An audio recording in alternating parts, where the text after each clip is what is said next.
Hello friends, welcome to my channel spice of life. இன்னைக்கு நம்ம சேனலில் ஒரு நியூ ஸ்டோரி தான் ஸ்டார்ட் பண்ண போகிறோம். வாங்க கதையை கேட்கலாம். கதையோட பேர் இருளை வென்ற ஒளி. அத்தியாயம் 1. சென்னையின் அந்த புகழ்பெற்ற திருமண மண்டபம் ஒரு தேவலோகத்தை போல காட்சியளித்தது. வாசலில் நின்றிருந்த பிரம்மாண்டமான யானை சிலைகள் முதல் மண்டபத்தின் உட்புறம் முழுவதும் பரப்பப்பட்டிருந்த மல்லிகை பூக்களின் நறுமணம் வரை அனைத்தும் அந்த திருமணத்தின் அந்தஸ்தை பறைசாற்றின. ஆரவ், மீரா என்ற பெயர்கள் எலக்ட்ரானிக் திரையில் மின்னிக் கொண்டிருந்தன. மேடையில் அமர்ந்திருந்த ஆரவ் பட்டு வேட்டி சட்டையில் கம்பீரமாக தெரிந்தாலும் அவனது கண்கள் கூட்டத்தை ஒரு இயந்திரத்தனமான பார்வையுடன் தான் பார்த்து கொண்டிருந்தன. அவனுக்கு திருமணம் என்பது காதலோ உணர்வோ அல்ல, அது அவனது குடும்ப பாரம்பரியத்தை தொடர வேண்டிய ஒரு கடமை. அருகில் அமர்ந்திருந்த மீரா சிவப்பு நிற காஞ்சிபுரம் பட்டுப்புடவையில் தேவதை போல தெரிந்தார். அவளது கண்கள் மற்ற மணப்பெண்களைப் போல நாணத்தில் குனிந்து இருக்கவில்லை, மாறாக தன்னை சுற்றி நடப்பவற்றை தீர்க்கமாக பார்த்து கொண்டு இருந்தன. அவள் ஒரு மென்பொருள் நிறுவனத்தில் கை நிறைய சம்பாதிக்கும் ஒரு சுதந்திரமான பெண். ஆனால் இன்று அவளுக்கு போடப்பட்டிருக்கும் இந்த தாலி அவளது சுதந்திரத்திற்கு விலங்கா அல்லது மகுடமா என்பது அவளுக்கே தெரியவில்லை. வரவேற்பு நிகழ்ச்சி நடந்து கொண்டிருந்த போது ஆரவின் பெரியப்பா சோமசுந்தரம் மேடைக்கு வந்தார். அவர் அந்த தொழிலதிபர் குடும்பத்தின் அதிகார மையம். அவர் சொல்வதுதான் அந்த வீட்டின் வேதம். அவர் ஆரவிடம் குனிந்து மெல்லிய குரலில் சொன்னார், ஆரவ், உன் மாமனார் கொடுத்த சீர்வரிச பட்டியலை பார்த்தேன். பரவாயில்ல, ஓரளவுக்கு கௌரவமாக தான் செய்திருக்காங்க. ஆனால் ஒன்று மட்டும் தெளிவாக சொல்லிடு, நம் வீட்டு மருமக இனிமே அந்த கம்ப்யூட்டர் வேலைக்கு போகக்கூடாது. நம் குடும்ப கௌரவம் என்பது பெண்கள் வீட்டிலிருந்து குளத்தை காப்பது தான். ஆரவ் மௌனமாக தலையசைத்தான். அவன் பெரியப்பாவை எதிர்த்து பேச பழகியவன் அல்ல. ஆனால் இந்த உரையாடலை கேட்டுக்கொண்டிருந்த மீராவுக்குள் ஒரு எரிமலை வெடித்தது. அவள் மெல்ல தன் இருக்கையை விட்டு எழுந்து நின்றாள். பெரியப்பா, ஒரு நிமிஷம் என்றாள். மேடையில் இருந்த இசை மக்களின் சத்தம் எல்லாம் ஒரு நிமிடம் நின்றது போல் இருந்தது. ஒரு புது பெண் பெரியவர்களிடம் இப்படி பேசுவதை அங்கிருந்து யாரும் எதிர்பார்க்கவில்லை. பெரியப்பா, என் படிப்பு என்பது என் தந்தை எனக்கு கொடுத்த மிகப்பெரிய சொத்து. என் வேலை என்பது என் உழைப்பால் கிடைத்தது. அதை விடுவதோ தொடர்வதோ என் முடிவு. ஒரு குடும்பத்தின் கௌரவம் என்பது பெண்ணின் அடக்கத்தை பொறுத்ததல்ல, அந்த பெண்ணின் அறிவையும் திறமையையும் அந்த குடும்பம் எப்படி மதிக்கிறது என்பதை பொறுத்தது என்று மிக தெளிவாக அழுத்தமாக சொன்னாள். சோமசுந்தரத்தின் முகம் அவமானத்தில் கருத்தது. ஆரவ், என்ன இது? கல்யாணம் முடிந்த கையோடு உன் பொண்டாட்டி இப்படி பேசுறா, நீ சும்மா இருக்கிறியா என்று கர்ஜித்தார். ஆரவ் சங்கடத்துடன் மீராவை பார்த்தான். மீரா, இது பெரியவர்கள் பேசும் இடம், மரியாதையாக சும்மா இரு. இப்போது இதை பற்றி விவாதிக்க வேண்டாம் என்றான் அதிகார குரலில். மரியாதை என்பது பயமல்ல ஆரவ். என் உரிமையை நான் கேட்பது எப்படி மரியாதை குறைவாகும் என்று கேட்டாள் மீரா. அங்கிருந்த உறவினர்கள் முணுமுணுக்க தொடங்கின. மீரா அமைதியாக மீண்டும் அமர்ந்தாள். ஆனால் அவள் மனதில் ஒரு போர் தொடங்கிவிட்டது என்பது அவளுக்கு தெரிந்தது. திருமண சடங்குகள் முடிந்து இரவு மலர்களால் அலங்கரிக்கப்பட்ட அறைக்குள் மீரா நுழைந்தாள். பால் சொம்புடன் அவள் உள்ளே சென்றபோது ஆரவ் ஜன்னல் அருகே நின்று சிகரெட் பிடித்துக் கொண்டிருந்தான். அவனது முதுகின் அசைவிலேயே அவனது கோபம் தெரிந்தது. இந்த அறையில் சிகரெட் பிடிக்கக்கூடாது என்று உங்களுக்கு தெரியாதா என்றாள் மீரா, பாலை மேஜில் மீது வைத்துக் கொண்டே. ஆரவ் திரும்பி அவளை தீர்க்கமாக பார்த்தான். இந்த அறையில் என்ன நடக்க வேண்டும் என்பதை நான் முடிவு செய்வேன் மீரா. இன்று மேடையில் நீ செய்த காரியம் எவ்வளவு பெரிய அவமானம் தெரியுமா? என் பெரியப்பா இந்த வீட்டின் தூண். அவரை நீ எல்லோர் முன்னிலையிலும் எதிர்த்து பேசியிருக்கிறாய். மீரா அவனுக்கு அருகில் சென்றாள். ஆரவ், நான் அவரை எதிர்க்கவில்லை, என் நிலைப்பாட்டை சொன்னேன். அவர் என் வேலையை விட சொல்கிறார். உங்களுக்கு இதில் சம்மதமா? ஆரவ் சிகரெட்டை அணைத்துவிட்டு அவளை நெருங்கினான். ஆமாம், எனக்கும் அதில் சம்மதம்தான். என் மனைவி மற்றவர்கள் கீழ் வேலை செய்வதை நான் விரும்பவில்லை. உனக்கு என்ன தேவையோ அதை நான் தருவேன். பணமோ நகையோ ஆடம்பரமோ எதையும் கீழ் நான் தருகிறேன். ஆனால் அந்த வேலை மட்டும் வேண்டாம். மீரா சிரித்தாள். அது வலியுடன் கூடிய சிரிப்பு. உங்களுக்கு பெண் என்றால் வெறும் அலங்கார பொம்மைதான், அப்படித்தானே?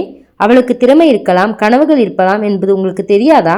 நான் படித்தது உங்கள் பணத்திற்காக அல்ல ஆரவ், என் சுயமரியாதைக்காக. சுயமரியாதை பெரிய வார்த்தை தான். ஆனால் இந்த வீட்டில் என் சொல்லே வேதம். நீ என் மனைவி என்றால் என் சொல்லுக்கு கட்டுப்பட வேண்டும். இல்லை என்றால் இந்த அறைக்குள் நாம் வெறும் அந்நியர்களாவே இருப்போம் என்று கூறிவிட்டு அவன் சோஃபாவில் சென்று படுத்துக்கொண்டான். மீரா கட்டிலின் ஓரத்தில் அமர்ந்தாள். அவளது முதல் இரவு கண்ணீரில் நனைந்தது. ஆனால் அவள் ஒரு சபதம் எடுத்துக்கொண்டாள். ஆரவ் அவளை ஒரு மனைவியாக பார்ப்பதை விட ஒரு திறமையான பெண்ணாக பார்க்கும் நாளை அவள் உருவாக்குவாள்.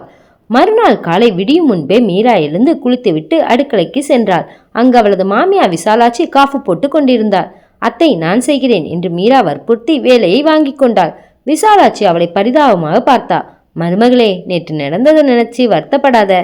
இந்த வீட்டின் ஆண்கள் அப்படித்தான், கொஞ்சம் பிடிவாதம் அதிகம். நீ கொஞ்சம் வளைந்து கொடுத்தால் எல்லாம் சரியாகிவிடும்.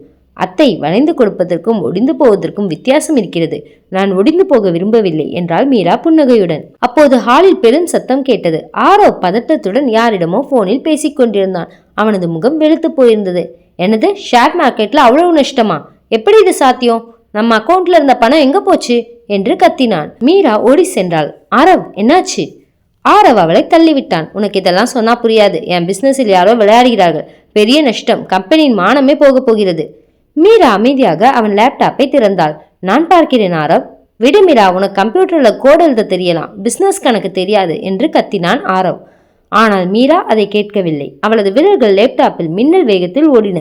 சில நிமிடங்கள் அவள் கண்டுபிடித்தாள். ஆரவ், இது ஹேக்கிங் அல்ல. உங்கள் மேலாளர் கடந்த 3 மாதங்களாக தகவல்களை திருடி போலியான கணக்குகளை உருவாக்கி பணத்தை பரிமாற்றம் செய்திருக்கிறார். இதோ பாருங்கள்.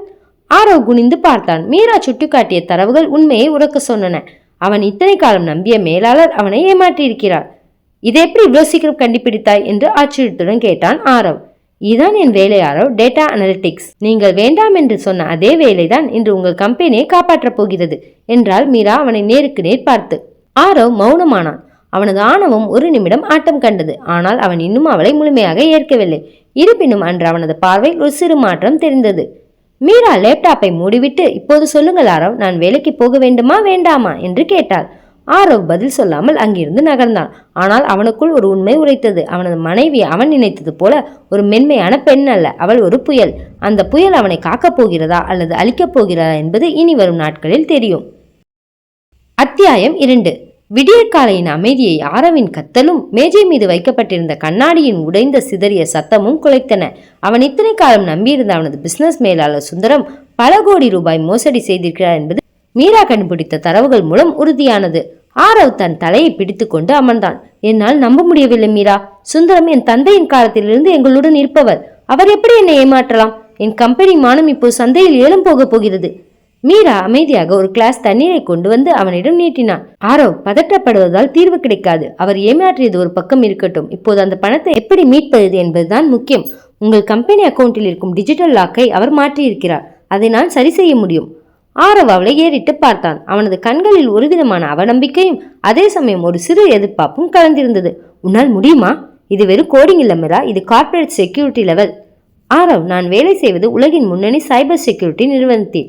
எனக்கு இதுதான் அன்றாட வேலை. ஆனால் எனக்கு ஒரு அனுமதி வேண்டும். உங்கள் கம்பெனிக்கு நான் இன்று உங்களோடு வர வேண்டும் என்றாள் மீரா உறுதியாக. ஆரவ் தயங்கினான். பெரியப்பா பார்த்தால் என்ன ஆகும் என்று உனக்கு தெரியுமா? ஒரு வாரமே ஆன புது மருமகள் கம்பெனிக்கு வந்து வேலை செய்வதா? அது நடக்காது. அப்படியானால் உங்கள் கம்பெனி அழியும் வரை பார்த்து கொண்டிருங்கள் என்று கூறிவிட்டு மீரா அங்கிருந்து நகரப்போனாள். நில் என்று கத்தினான் ஆரவ். சரி வா, ஆனால் நீ என் மனைவியாக வரக்கூடாது. ஒரு டெக்னிக்கல் கன்சல்டாக தான் வர வேண்டும். மீரா பெண்ல புன்னகித்தாள். நிச்சயமாக, எனக்கு என் வேலைதான் முக்கியம், அந்தஸ்தல்ல. ஆரவ் மற்றும் மீரா இருவரும் ஆரவ் குரூப் ஆஃப் இண்டஸ்ட்ரீஸ் அலுவலகத்துக்குள் நுழைந்தனர். அங்கே வேலை செய்பவர்கள் அனைவரும் ஆச்சரியத்துடன் பார்த்தனர். தங்கள் முதலாளி ஒரு பெண்ணுடன், அது ஒரு மாடர்ன் உடலில் இருக்கும் பெண்ணுடன் வருவதை பார்ப்பது அவர்களுக்கு புதிது. நேராக தலைமை அலுவலகத்திற்குள் நுழைந்தனர். அங்கே சுந்தரம் மிகவும் பதற்றத்துடன் அமர்ந்திருந்தார். ஆரவை கண்டதும் அவர் எழுந்து நின்றார். சார், அது காலையில் உங்களுக்கு தகவல் வந்திருக்குமே, ஏதோ டெக்னிக்கல் எரர் போல இருக்கு என்று இழுத்தார் சுந்தரம். ஆரவ் பேசத் தொடங்கும் முன் மீரா குறுக்கிட்டாள். இது டெக்னிக்கல் எரர் இல்லை சுந்தரம் சார், இது man in the middle attack. அதாவது நீங்களே ஒரு போலி சர்வரை உருவாக்கி கம்பெனி பணத்தை மொரிஷியஸ் நாட்டு வங்கி கணக்கிற்கு மாற்றிக் கொண்டிருக்கிறீர்கள். இன்னும் 10 நிமிடங்களில் அந்த பரிமாற்றம் முழுமையடைந்துவிடும். நான் சொல்வது சரிதானே? சுந்தரத்தின் முகம் பேய் எடுத்தது போலானது. யார் நீ? எதை பற்றி பேசுகிறாய்? ஆரவ் சார், யாரோ ஒரு பொண்ணை அழைச்சிட்டு வந்து என்னை அவமானப்படுத்துகிறீர்களா? ஆரவ் கத்தப்போனான். ஆனால் மீரா அவனை தடுத்தாள். அவள் வேகமாக அங்கிருந்த சர்வஸ்தத்தில் தன் ஹார்ட் டிரைவை இணைத்தாள். அவளது விரல்கள் கணினி திரையில் நடனமாடின. பச்சை நிற குடியீர்கள் திரையில் மின்னல் வேகத்தில் ஓடின. ஆரவ், பாருங்கள் என்று காட்டினார். திரையில் சுந்தரத்தின் தனிப்பட்ட லாகின் ஐடி மூலம் பணம் மாற்றப்படுவது ஆதாரத்துடன் தெரிந்தது. சுந்தரம் அங்கிருந்து தப்பிக்க முயன்றார். ஆனால் மீரா ஏற்கனவே செக்யூரிட்டிக்கு சிக்னல் கொடுத்திருந்தாள். செக்யூரிட்டி வீரர்கள் அவரை பிடித்து கொண்டனர். ஆரவ் சார், என்னை மன்னிச்சிடுங்க, பண தேவைக்காக இப்படி செஞ்சிட்டேன் என்று அவர் கதறினார். ஆரவ் அதிர்ச்சியில் உறைந்து நின்றான். அவன் கண்களுக்கு முன்னால் ஒரு மாபெரும் மோசடி முறியடிக்கப்பட்டது. அதுவும் யாரால்? அவன் வீட்டில் சமையல் செய்ய வேண்டும் என்று சொன்ன அவனது மனைவியால். மாலையில் வீடு திரும்பும் போது ஆரவ் அமைதியாக இருந்தான். அவன் மனதுக்குள் மீராவின் திறமையை கண்டு ஒருவித பிரமிப்பு இருந்தது.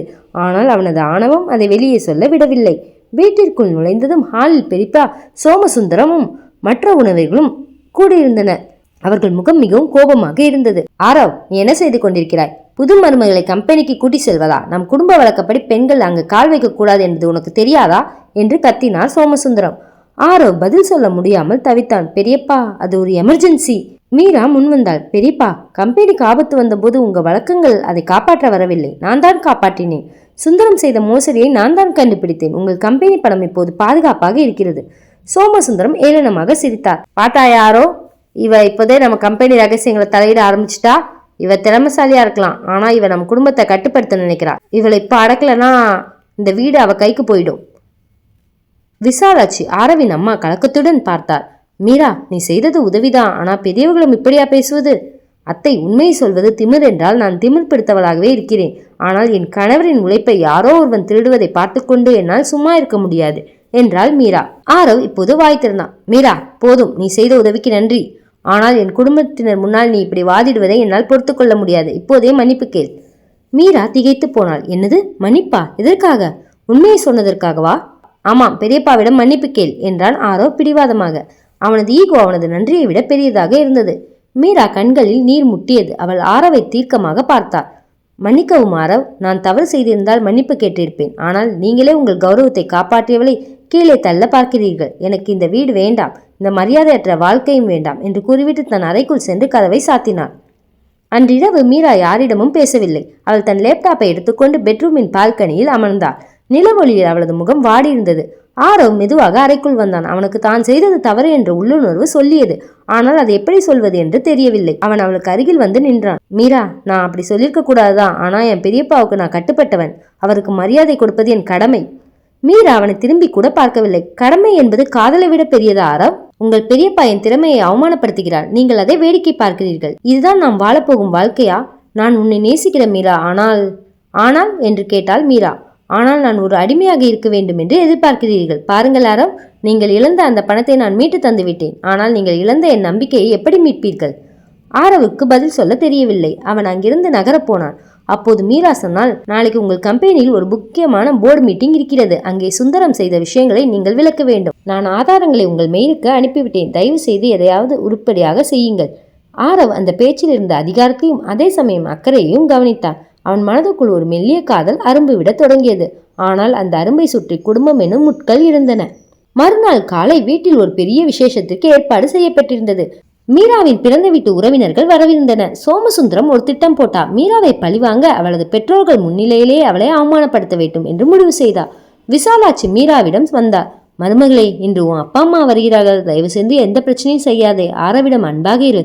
மீரா புன்னகைத்தாள். கவலைப்படாதீர்கள் அத்தை, நான் என் குடும்ப கௌரவத்தை என்றும் விட்டுக் கொடுக்க மாட்டேன். ஆனால் அங்கே காத்து கொண்டிருந்தது ஒரு பெரிய சூறாவளி. மீராவின் தந்தை ஒரு நேர்மையான அரசு அதிகாரி. அவர் ஆரவின் கம்பெனி பற்றி ஒரு திடுக்கிடும் தகவலை கொண்டு வந்திருந்தார். அது ஆரவின் வாழ்க்கையை மாற்றப்போகும் ஒரு தகவல். அத்தியாயம் 3. அதிகாலை பனி சென்னையின் சாலைகளை நினைத்துக் கொண்டிருந்தது. ஆரவின் பிரம்மாண்டமான வீட்டில் அன்று விசேஷ களை கட்டியிருந்தது. மீராவின் பெற்றோர் வருவதால் வீட்டின் வரவேற்பறை மலர்களாலும் பன்னீர் வாசனையாலும் நிறைந்திருந்தது. ஆனால் அந்த நறுமணத்திற்கு பின்னால் ஒரு கசப்பான சதிவலை பின்னப்பட்டிருந்தது மீராவுக்கு தெரியாது. ஆரவ் தன் அறைக்குள் கண்ணாடியின் முன் நின்று டை கட்டி கொண்டிருந்தான். அவனது கைகள் நடுங்கின. நின்று கம்பெனியில் நடந்த விஷயங்கள் அவன் மனதை அரித்து கொண்டிருந்தன. சுந்தரம் போன்ற ஒரு நம்பிக்கைக்குரியவர் துரோகம் செய்ததை அவனால் இன்னும் ஜீர்ணிக்க முடியவில்லை. அதைவிட அதை மீரா கண்டுபிடித்த விதம் அவனது ஆண்மையின் கர்வத்தை லேசாக சீண்டி பார்த்தது. மீரா அறைக்குள் வந்தாள். அவள் அணிந்திருந்த மஞ்சள் நிற பட்டுப்புடவை அவளுக்கு ஒரு தனி தேஜஸை கொடுத்தது. அவள் கையில் ஒரு ஃபைல் இருந்தது. ஆரவ், இதோ நீங்கள் கேட்ட அந்த ஆடிட் ரிப்போர்ட். சுந்தரம் எங்கே பணத்தை மறைத்து வைத்திருக்கிறார் என்பதற்கான டிஜிட்டல் தடயங்கள் இதில் உள்ளன. இதை இன்று உங்கள் போர்டு மீட்டிங்கில் சமர்ப்பியுங்கள் என்றாள் மீரா அமைதியாக. ஆரவ் அந்த ஃபைலை வாங்கி கொண்டான். நன்றி மீரா, ஆனால் இன்று உன் அப்பா அம்மா வருகிறார்கள். நீ அவர்களுடன் நேரத்தை செலவிடு. கம்பெனி விஷயங்களை நான் பார்த்துக் கொள்கிறேன். மறுபடியும் பெரியப்பா முன்னால் எதையும் பேசிவிடாதே. மீரா மெல்ல புன்னகைத்தாள். ஆரவ், உண்மையை சொல்வது பெரியப்பாவுக்கு பிடிக்கவில்லை என்றால் அது அவர் பிரச்சனை. ஆனால் இன்று என் தந்தை இங்கே வருவது வெறும் விருந்துக்காக மட்டுமல்ல. அவர் ஒரு முக்கியமான தகவலை உங்களிடம் சொல்லப்போகிறார். என்ன தகவல் என்று கேட்டான் ஆரவ் சுருங்கிய புருவங்களுடன். அவர் வரும்போது அவரை சொல்லட்டும் என்று கூறிவிட்டு மீரா கீழே சென்றாள். மீராவின் தந்தை சிவராமன் ஒரு நேர்மையான IAS அதிகாரி. அவர் தன் மனைவியுடன் ஆரவின் வீட்டிற்குள் நுழைந்தார். சோமசுந்தரம் அவர்களை வரவேற்றார். ஆனால் அந்த வரவேற்பில் ஒரு போலித்தனம் இருந்தது. வாருங்கள் சிவராமன் அவர்களே, உங்கள் மகளை எங்கள் வீட்டு மருமகளாக பெற்றதில் எங்களுக்கு பெருமைதான். ஆனால் கொஞ்சம் அவளுக்கு குடும்ப கட்டுப்பாடுகளை கற்றுத்தாருங்கள் என்றார் சோமசுந்தரம் கிண்டலாக. சிவராமன் புன்னகைத்தார். என் மகள் எப்போதுமே நேர்மையையும் திறமையையும் நம்புபவள். அவளுக்கு கட்டுப்பாடு தேவையில்லை, சரியான புரிதல் தான் தேவை. அனைவரும் அமர்ந்து பேசிக் கொண்டிருந்த போது சிவராமன் ஆரவை அருகில் அழைத்தார். ஆரவ், நான் இன்று ஒரு முக்கியமான விஷயத்தை பற்றி பேச வந்தேன். உன் கம்பெனிக்கு சொந்தமான அந்த பழைய கெமிக்கல் ஃபேக்டரி நிலம் இருக்கிறதே, அதை அரசாங்கம் கையகப்படுத்த போவதாக ஒரு ரகசிய தகவல் வந்திருக்கிறது. ஆரவ் அதிர்ச்சி அடைந்தான். என்ன சொல்கிறீர்கள் மாமா? அந்த நிலத்தை வைத்துதான் நான் ஒரு புதிய ப்ராஜெக்ட் தொடங்க திட்டமிட்டிருக்கிறேன். அது போனால் கம்பெனிக்கு மிகப்பெரிய இழப்பு ஏற்படும். சிவராமன் தொடர்ந்தார். அது மட்டுமல்ல ஆரவ், அந்த நிலத்தில் சில சட்டவிரோத கழிவுகள் கொட்டப்பட்டிருப்பதாக ஒரு புகார் வந்திருக்கிறது. அதற்கான விசாரணை விரைவில் தொடங்கப் போகிறது. இது உன் கம்பெனியின் பெயரை கெடுக்க யாரோ செய்த சதி என்று எனக்கு தோன்றுகிறது. ஆரவ் சோமசுந்தரத்தை பார்த்தான். சோமசுந்தரத்தின் முகம் ஒரு நிமிடம் வெளுத்தது. பின் இயல்பு நிலைக்கு திரும்பியது. சிவராமன், இதெல்லாம் வெறும் வதந்திகள். நாங்கள் சட்டப்படிதான் நடக்கிறோம் என்றார் சோமசுந்தரம் அதிகாரமாக. மீரா தூரத்திலிருந்து இதை கவனித்துக் கொண்டிருந்தாள். அவளது டேட்டா அனலிஸ்ட் மூளை வேலை செய்ய தொடங்கியது. சுந்தரம் செய்த மோசடிக்கும் இந்த நில புகாருக்கும் ஏதோ ஒரு தொடர்பு இருப்பதை அவள் உணர்ந்தாள். விருந்து முடிந்ததும் மீரா தன் அறைக்கு சென்று லேப்டாப்பை திறந்தாள். அவளது தந்தை சொன்ன அந்த நிலத்தின் ஆவணங்களை ரகசியமாக தேடினாள். அவளுக்கு ஒரு அதிர்ச்சி காத்திருந்தது. அந்த நிலம் ஆரவின் பெயரில் இல்லை, அது சோமசுந்தரத்தின் பினாமி பெயரில் இருந்தது. ஆனால் அந்த நிலத்தில் நடக்கும் அனைத்து தவறுகளுக்கும் ஆரவ் தான் பொறுப்பு என்று ஆவணங்கள் மாற்றப்பட்டிருந்தன. அதாவது ஏதாவது பிரச்சனை வந்தால் ஆரவ் சிறைக்கு செல்வான், ஆனால் நிலத்தின் லாபம் சோமசுந்தரத்திற்கு செல்லும். ஆரவை சுற்றி ஒரு பெரிய வலை பின்னப்பட்டிருக்கிறது. அவர் யாரை உயிருக்கு மேலாக மதிக்கிறாரோ அவரை அவருக்கு குளிப்பறிக்கிறார் என்று முணுமுணுத்தாள் மீரா. அப்போது அறைக்குள் ஆரவ் வந்தான். அவன் முகம் கவலையில் தோய்ந்திருந்தது. மீரா, உன் அப்பா சொன்னது உண்மை என்றால் என் எதிர்காலமே கேள்விக்குறியாகிடும். அந்த ப்ராஜெக்டுக்காக நான் பல கோடி ரூபாய் கடன் வாங்கியிருக்கிறேன். மீரா எழுந்து வந்து அவன் கைகளை பற்றினாள். ஆரவ், நான் சொல்வதை கொஞ்சம் கேளுங்கள். நீங்கள் யாரை நம்புகிறீர்களோ அவர்கள் எல்லாரும் நல்லவர்கள் அல்ல. இந்த நில விவகாரத்தில் பெரியப்பாவிற்கு பங்கு இருக்கிறது. ஆரவ் கோபத்தில் கையை தட்டிவிட்டான். மறுபடியும் ஆரம்பித்து விட்டாயா? பெரியப்பாவை பற்றி தவறாக பேசாதே என்று எத்தனை முறை சொல்வது? அவர் என் தந்தைக்கு நிகரானவர். தந்தைக்கு நிகரானவர் உங்களை சிறைக்கு அனுப்ப துணிவாரா? இதோ பாருங்கள் இந்த ஆதாரங்களை என்று மீரா லேப்டாப்பை காட்டினாள். ஆரவ் அந்த திரையை பார்த்தான். அவனது கண்கள் விரிந்தன. அதில் சோமசுந்தரத்தின் கையெழுத்து மின்னணு முறையில் போலியாக உருவாக்கப்பட்டு ஆரவின் கணக்கில் மாற்றப்பட்டிருந்தது. இது எப்படி சாத்தியம் என்று திகைத்தான் ஆரவ். சுந்தரம் செய்த மோசடி வெறும் ஆரம்பம்தான் ஆரவ். உண்மையில் சூத்திரக்காரி உங்கள் வீட்டுக்குள்ளேயே இருக்கிறார். நீங்கள் யார் பேச்சை கேட்க வேண்டும் என்று சொன்னீர்களோ அதே பெரியப்பா தான் உங்களை அழிக்க திட்டம் போட்டுள்ளார் என்றாள் மீரா. அன்று மாலை சோமசுந்தரம் ஒரு குடும்ப கூட்டத்தை கூட்டினார். ஆரவ், பிசினஸ்ல பிரச்சனை வருவதால் நீ சில காலம் ஒதுங்கி இருப்பது நல்லதுன்னு நினைக்கிறேன். கம்பெனி முழு அதிகாரத்தையும் என்னிடம் கொடுத்துடு, நான் எல்லாவற்றையும் சரி செய்கிறேன் என்றார். ஆரவ் மௌனமாக இருந்தான். அவனுக்கு மீரா காட்டிய ஆதாரங்கள் நினைவுக்கு வந்தன. ஆனால் இத்தனை கால பாசத்தை அறுத்தெறிய அவனுக்கு மனம் வரவில்லை. மீரா அப்போது குறுக்கிட்டாள். பெரியப்பா, ஆரவ் ஒதுங்க தேவையில்லை. மாறாக கம்பெனியில் இருக்கும் கருப்பு ஆடுகளை நீக்கினால் போதும். அந்த நில விவகாரத்தை பற்றி நான் முழுமையாக ஆராய்ந்து விட்டேன். அந்த தப்பை செய்தது ஆரவில்லை என்று நிரூபிக்க என்னிடம் ஆதாரங்கள் உள்ளன. சோமசுந்தரம் ஆத்திரமடைந்தா. மீரா, நீ இன்னும் அடங்கலையா? உனக்கு என்ன தெரியும் பிசினஸ் பற்றி? எனக்கு துரோகத்தை பற்றி தெரியும் பெரியப்பா. நீங்கள் ஆரவின் பெயரில் செய்த போலி ஆவணங்கள் இதோ என் கையில் உள்ளன. இதை நான் இப்போது போலீஸுக்கு அனுப்பினால் என்ன ஆகும் என்று யோசித்து பாருங்கள் என்றாள் மீரா தன் மொபைலை காட்டி. அறையில் நிசப்தம் நிலவியது. விசாலாட்சி அதிர்ச்சியில் அமர்ந்திருந்தார். ஆரவ் மெல்ல எழுந்து சோமசுந்தரத்தின் முன்னால் நின்றான். பெரியப்பா, மீரா சொல்வது உண்மையா? நீங்கள் என்னை சிறைக்கு அனுப்ப திட்டம் போட்டீர்களா என்று அவன் குரல் உடைந்திருந்தது. சோமசுந்தரம் சமாளிக்க முயன்றார். ஆரவ், அவள் சொல்வதை கேட்காதே. அவள் நம் குடும்பத்தை பிரிக்க பார்க்கிறாள்.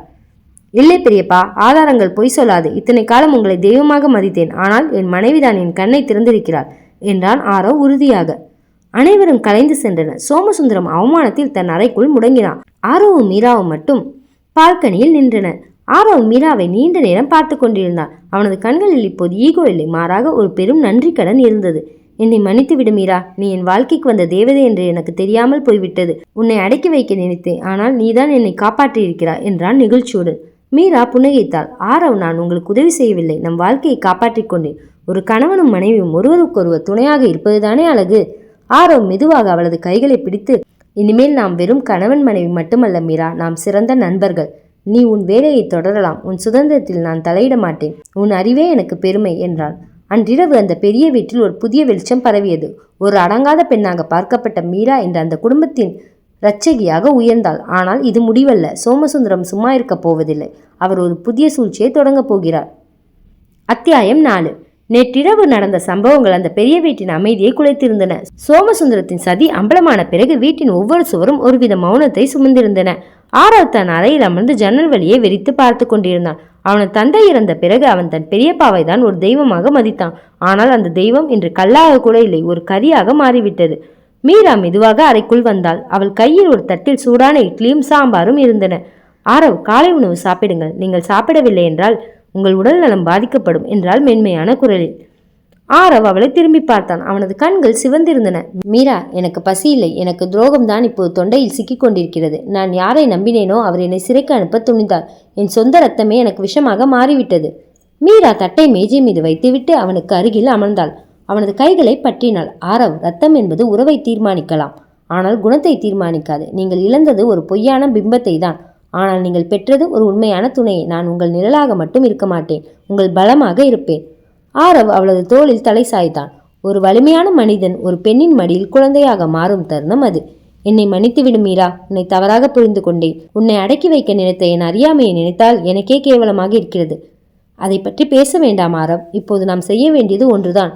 சோமசுந்தரம் பெரியப்பா சும்மா இருக்க மாட்டார். அவர் கம்பெனியின் மற்ற போர்டு மெம்பர்களை தன் பக்கம் இழுக்க பார்ப்பார். நாம் முந்திக் கொள்ள வேண்டும் என்றாள் மீரா, கண்கள் ஜொலிக்க. அன்று காலை ஆரவும் மீராவும் கம்பெனிக்கு சென்றனர். ஆனால் இன்று மீரா வெறும் கன்சல்டன்டாக வரவில்லை. அவள் கம்பெனியின் தலைமை தொழில்நுட்ப அதிகாரி என்ற புதிய பொறுப்பை ஏற்றுக்கொண்டாள். அலுவலகத்திற்குள் நுழைந்த போது ஊழியர்கள் அனைவரும் அவர்களை வியப்புடன் பார்த்தனர். ஆரவ் முன்னால் நடக்க மீரா அவனுடன் சரிசமமாக நடந்து வந்தாள். இது ஒரு புதிய மாற்றத்தின் அடையாளம். போர்டு மீட்டிங் அறைக்குள் நுழைந்த போது அங்கே சோமசுந்தரம் ஏற்கனவே அமர்ந்திருந்தார். அவரோடு இன்னும் 3 முக்கிய பங்குதாரர்கள் இருந்தனர். அவர்கள் முகம் இறுக்கமாக இருந்தது. ஆரவ், நீ என்ன செய்து கொண்டிருக்கிறாய்? நேற்று ஏதோ சில தவறான ஆதாரங்களை காட்டி என்னை மிரட்டினாய். அதற்காக நான் பயந்து விடுவேன் என்று நினைக்காதே. இந்த கம்பெனி என் உழைப்பால் உருவானது என்றார் சோமசுந்தரம் அதட்டலாக. ஆரவ் அமைதியாக தன் இருக்கையில் அமர்ந்தான். பெரியப்பா, உங்கள் உழைப்பை நான் மதிக்கிறேன், ஆனால் உங்கள் பேராசையை என்னால் மன்னிக்க முடியாது. இதோ பாருங்கள். மீரா திரையில் ஒரு பிரசன்டேஷனை தொடங்கினாள். வணக்கம் அனைவருக்கும். நான் மீரா ஆரவ். கடந்த 24 மணி நேரத்தில் கம்பெனியின் வரவு செலவு கணக்குகளை நான் ஒரு ஆர்டிஃபிஷியல் இன்டெலிஜென்ஸ் மென்பொருள் மூலம் ஆய்வு செய்தேன். சோமசுந்தரம் சார், நீங்கள் மறைத்து வைத்திருந்த 3 பினாமி நிறுவனங்களின் பெயர்களும் அதன் மூலம் கைமாறிய 50 கோடி ரூபாய் பண பரிமாற்றமும் இதோ உங்கள் கண் முன்னே இருக்கிறது. மற்ற பங்குதாரர்கள் அதிர்ச்சியில் உழைந்தனர். என்னது, 50 கோடியா? சோமசுந்தரம் சார், இது உண்மையா என்று அவர்கள் கேட்க தொடங்கினர்.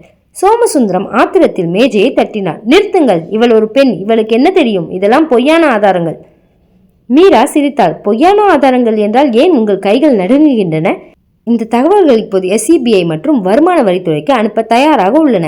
நீங்கள் கௌரவமாக உங்கள் பதவியை ராஜினாமா செய்கிறீர்களா அல்லது கைவிலகு போட தயாராக இருக்கிறீர்களா? அறையில் நிசப்தம் நிலவியது. சோமசுந்தரம் தோற்றுப்போனார் என்பது அவர் முகத்திலேயே தெரிந்தது. ஒரு பெண்ணின் அறிவுக்கு முன்னால் தனது பல ஆண்டு கால சூழ்ச்சி தவிடுபொடியானதை அவரால் தாங்க முடியவில்லை. அவர் மௌனமாக ராஜினாமா கடிதத்தில் கையெழுத்திட்டுவிட்டு வெளியேறினார். வேலை முடிந்து மாலை வீடு திரும்பும்போது ஆரவ் மிகவும் லேசாக உணர்ந்தான். அவன் காரை ஒரு பூங்கா அருகே நிறுத்தினான். ஏன் நிறுத்தினீர்கள் ஆரவ் என்று கேட்டாள் மீரா. இன்று நாம் கொண்டாட வேண்டும் மீரா. இதுவரை நான் உன்னை ஒரு மனைவியாக பார்த்ததே இல்லை. இன்று உன்னை ஒரு தோழியாக, ஒரு வழிகாட்டியாக பார்க்கிறேன். எனக்கு ஒரு வாய்ப்பு கொடு உன்னை நேசிக்க என்றான் ஆரவ் மென்மையாக. அவர்கள் பூங்காவிற்குள் நுழைந்தனர். மாலை நேரத்து மெல்லிய காற்று வீசியது.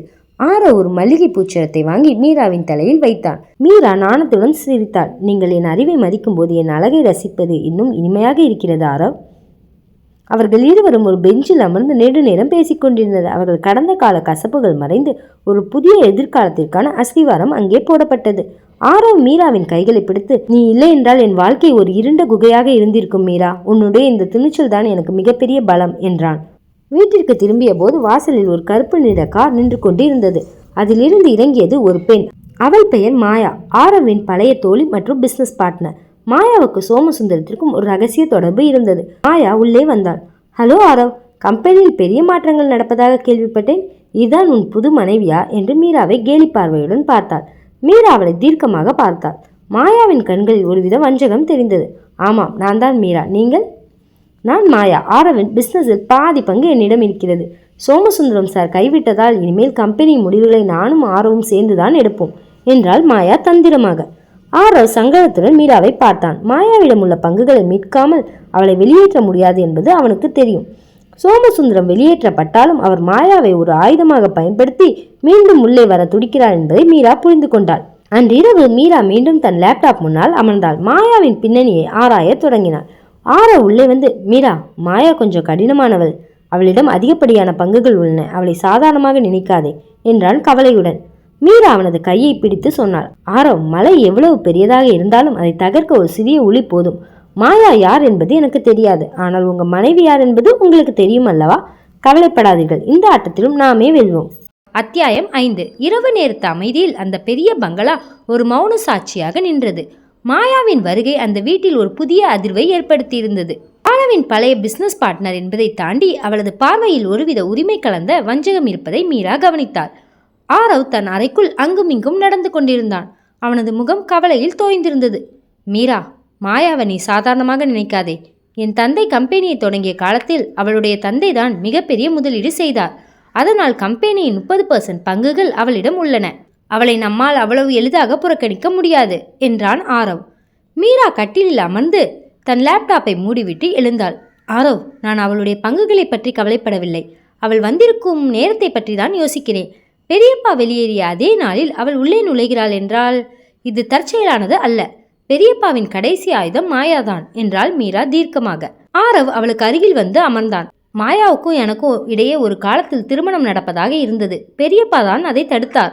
ஆனால் இப்போது அவரே அவளை அழைத்து வந்து எனக்கு எதிராக நிறுத்தியிருக்கிறார். இது எவ்வளவு பெரிய முரண். மீரா ஆரவின் கைகளை பற்றினாள்.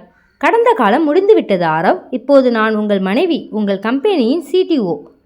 மாயா ஒரு பங்குதாரராக வரட்டும், ஆனால் ஒரு மனைவியாக என் இடத்தையோ ஒரு அதிகாரியாக என் முடிவுகளையோ அவளால் தொட முடியாது. நீங்கள் மட்டும் என் பக்கம் உறுதியாக நின்றால் போதும்.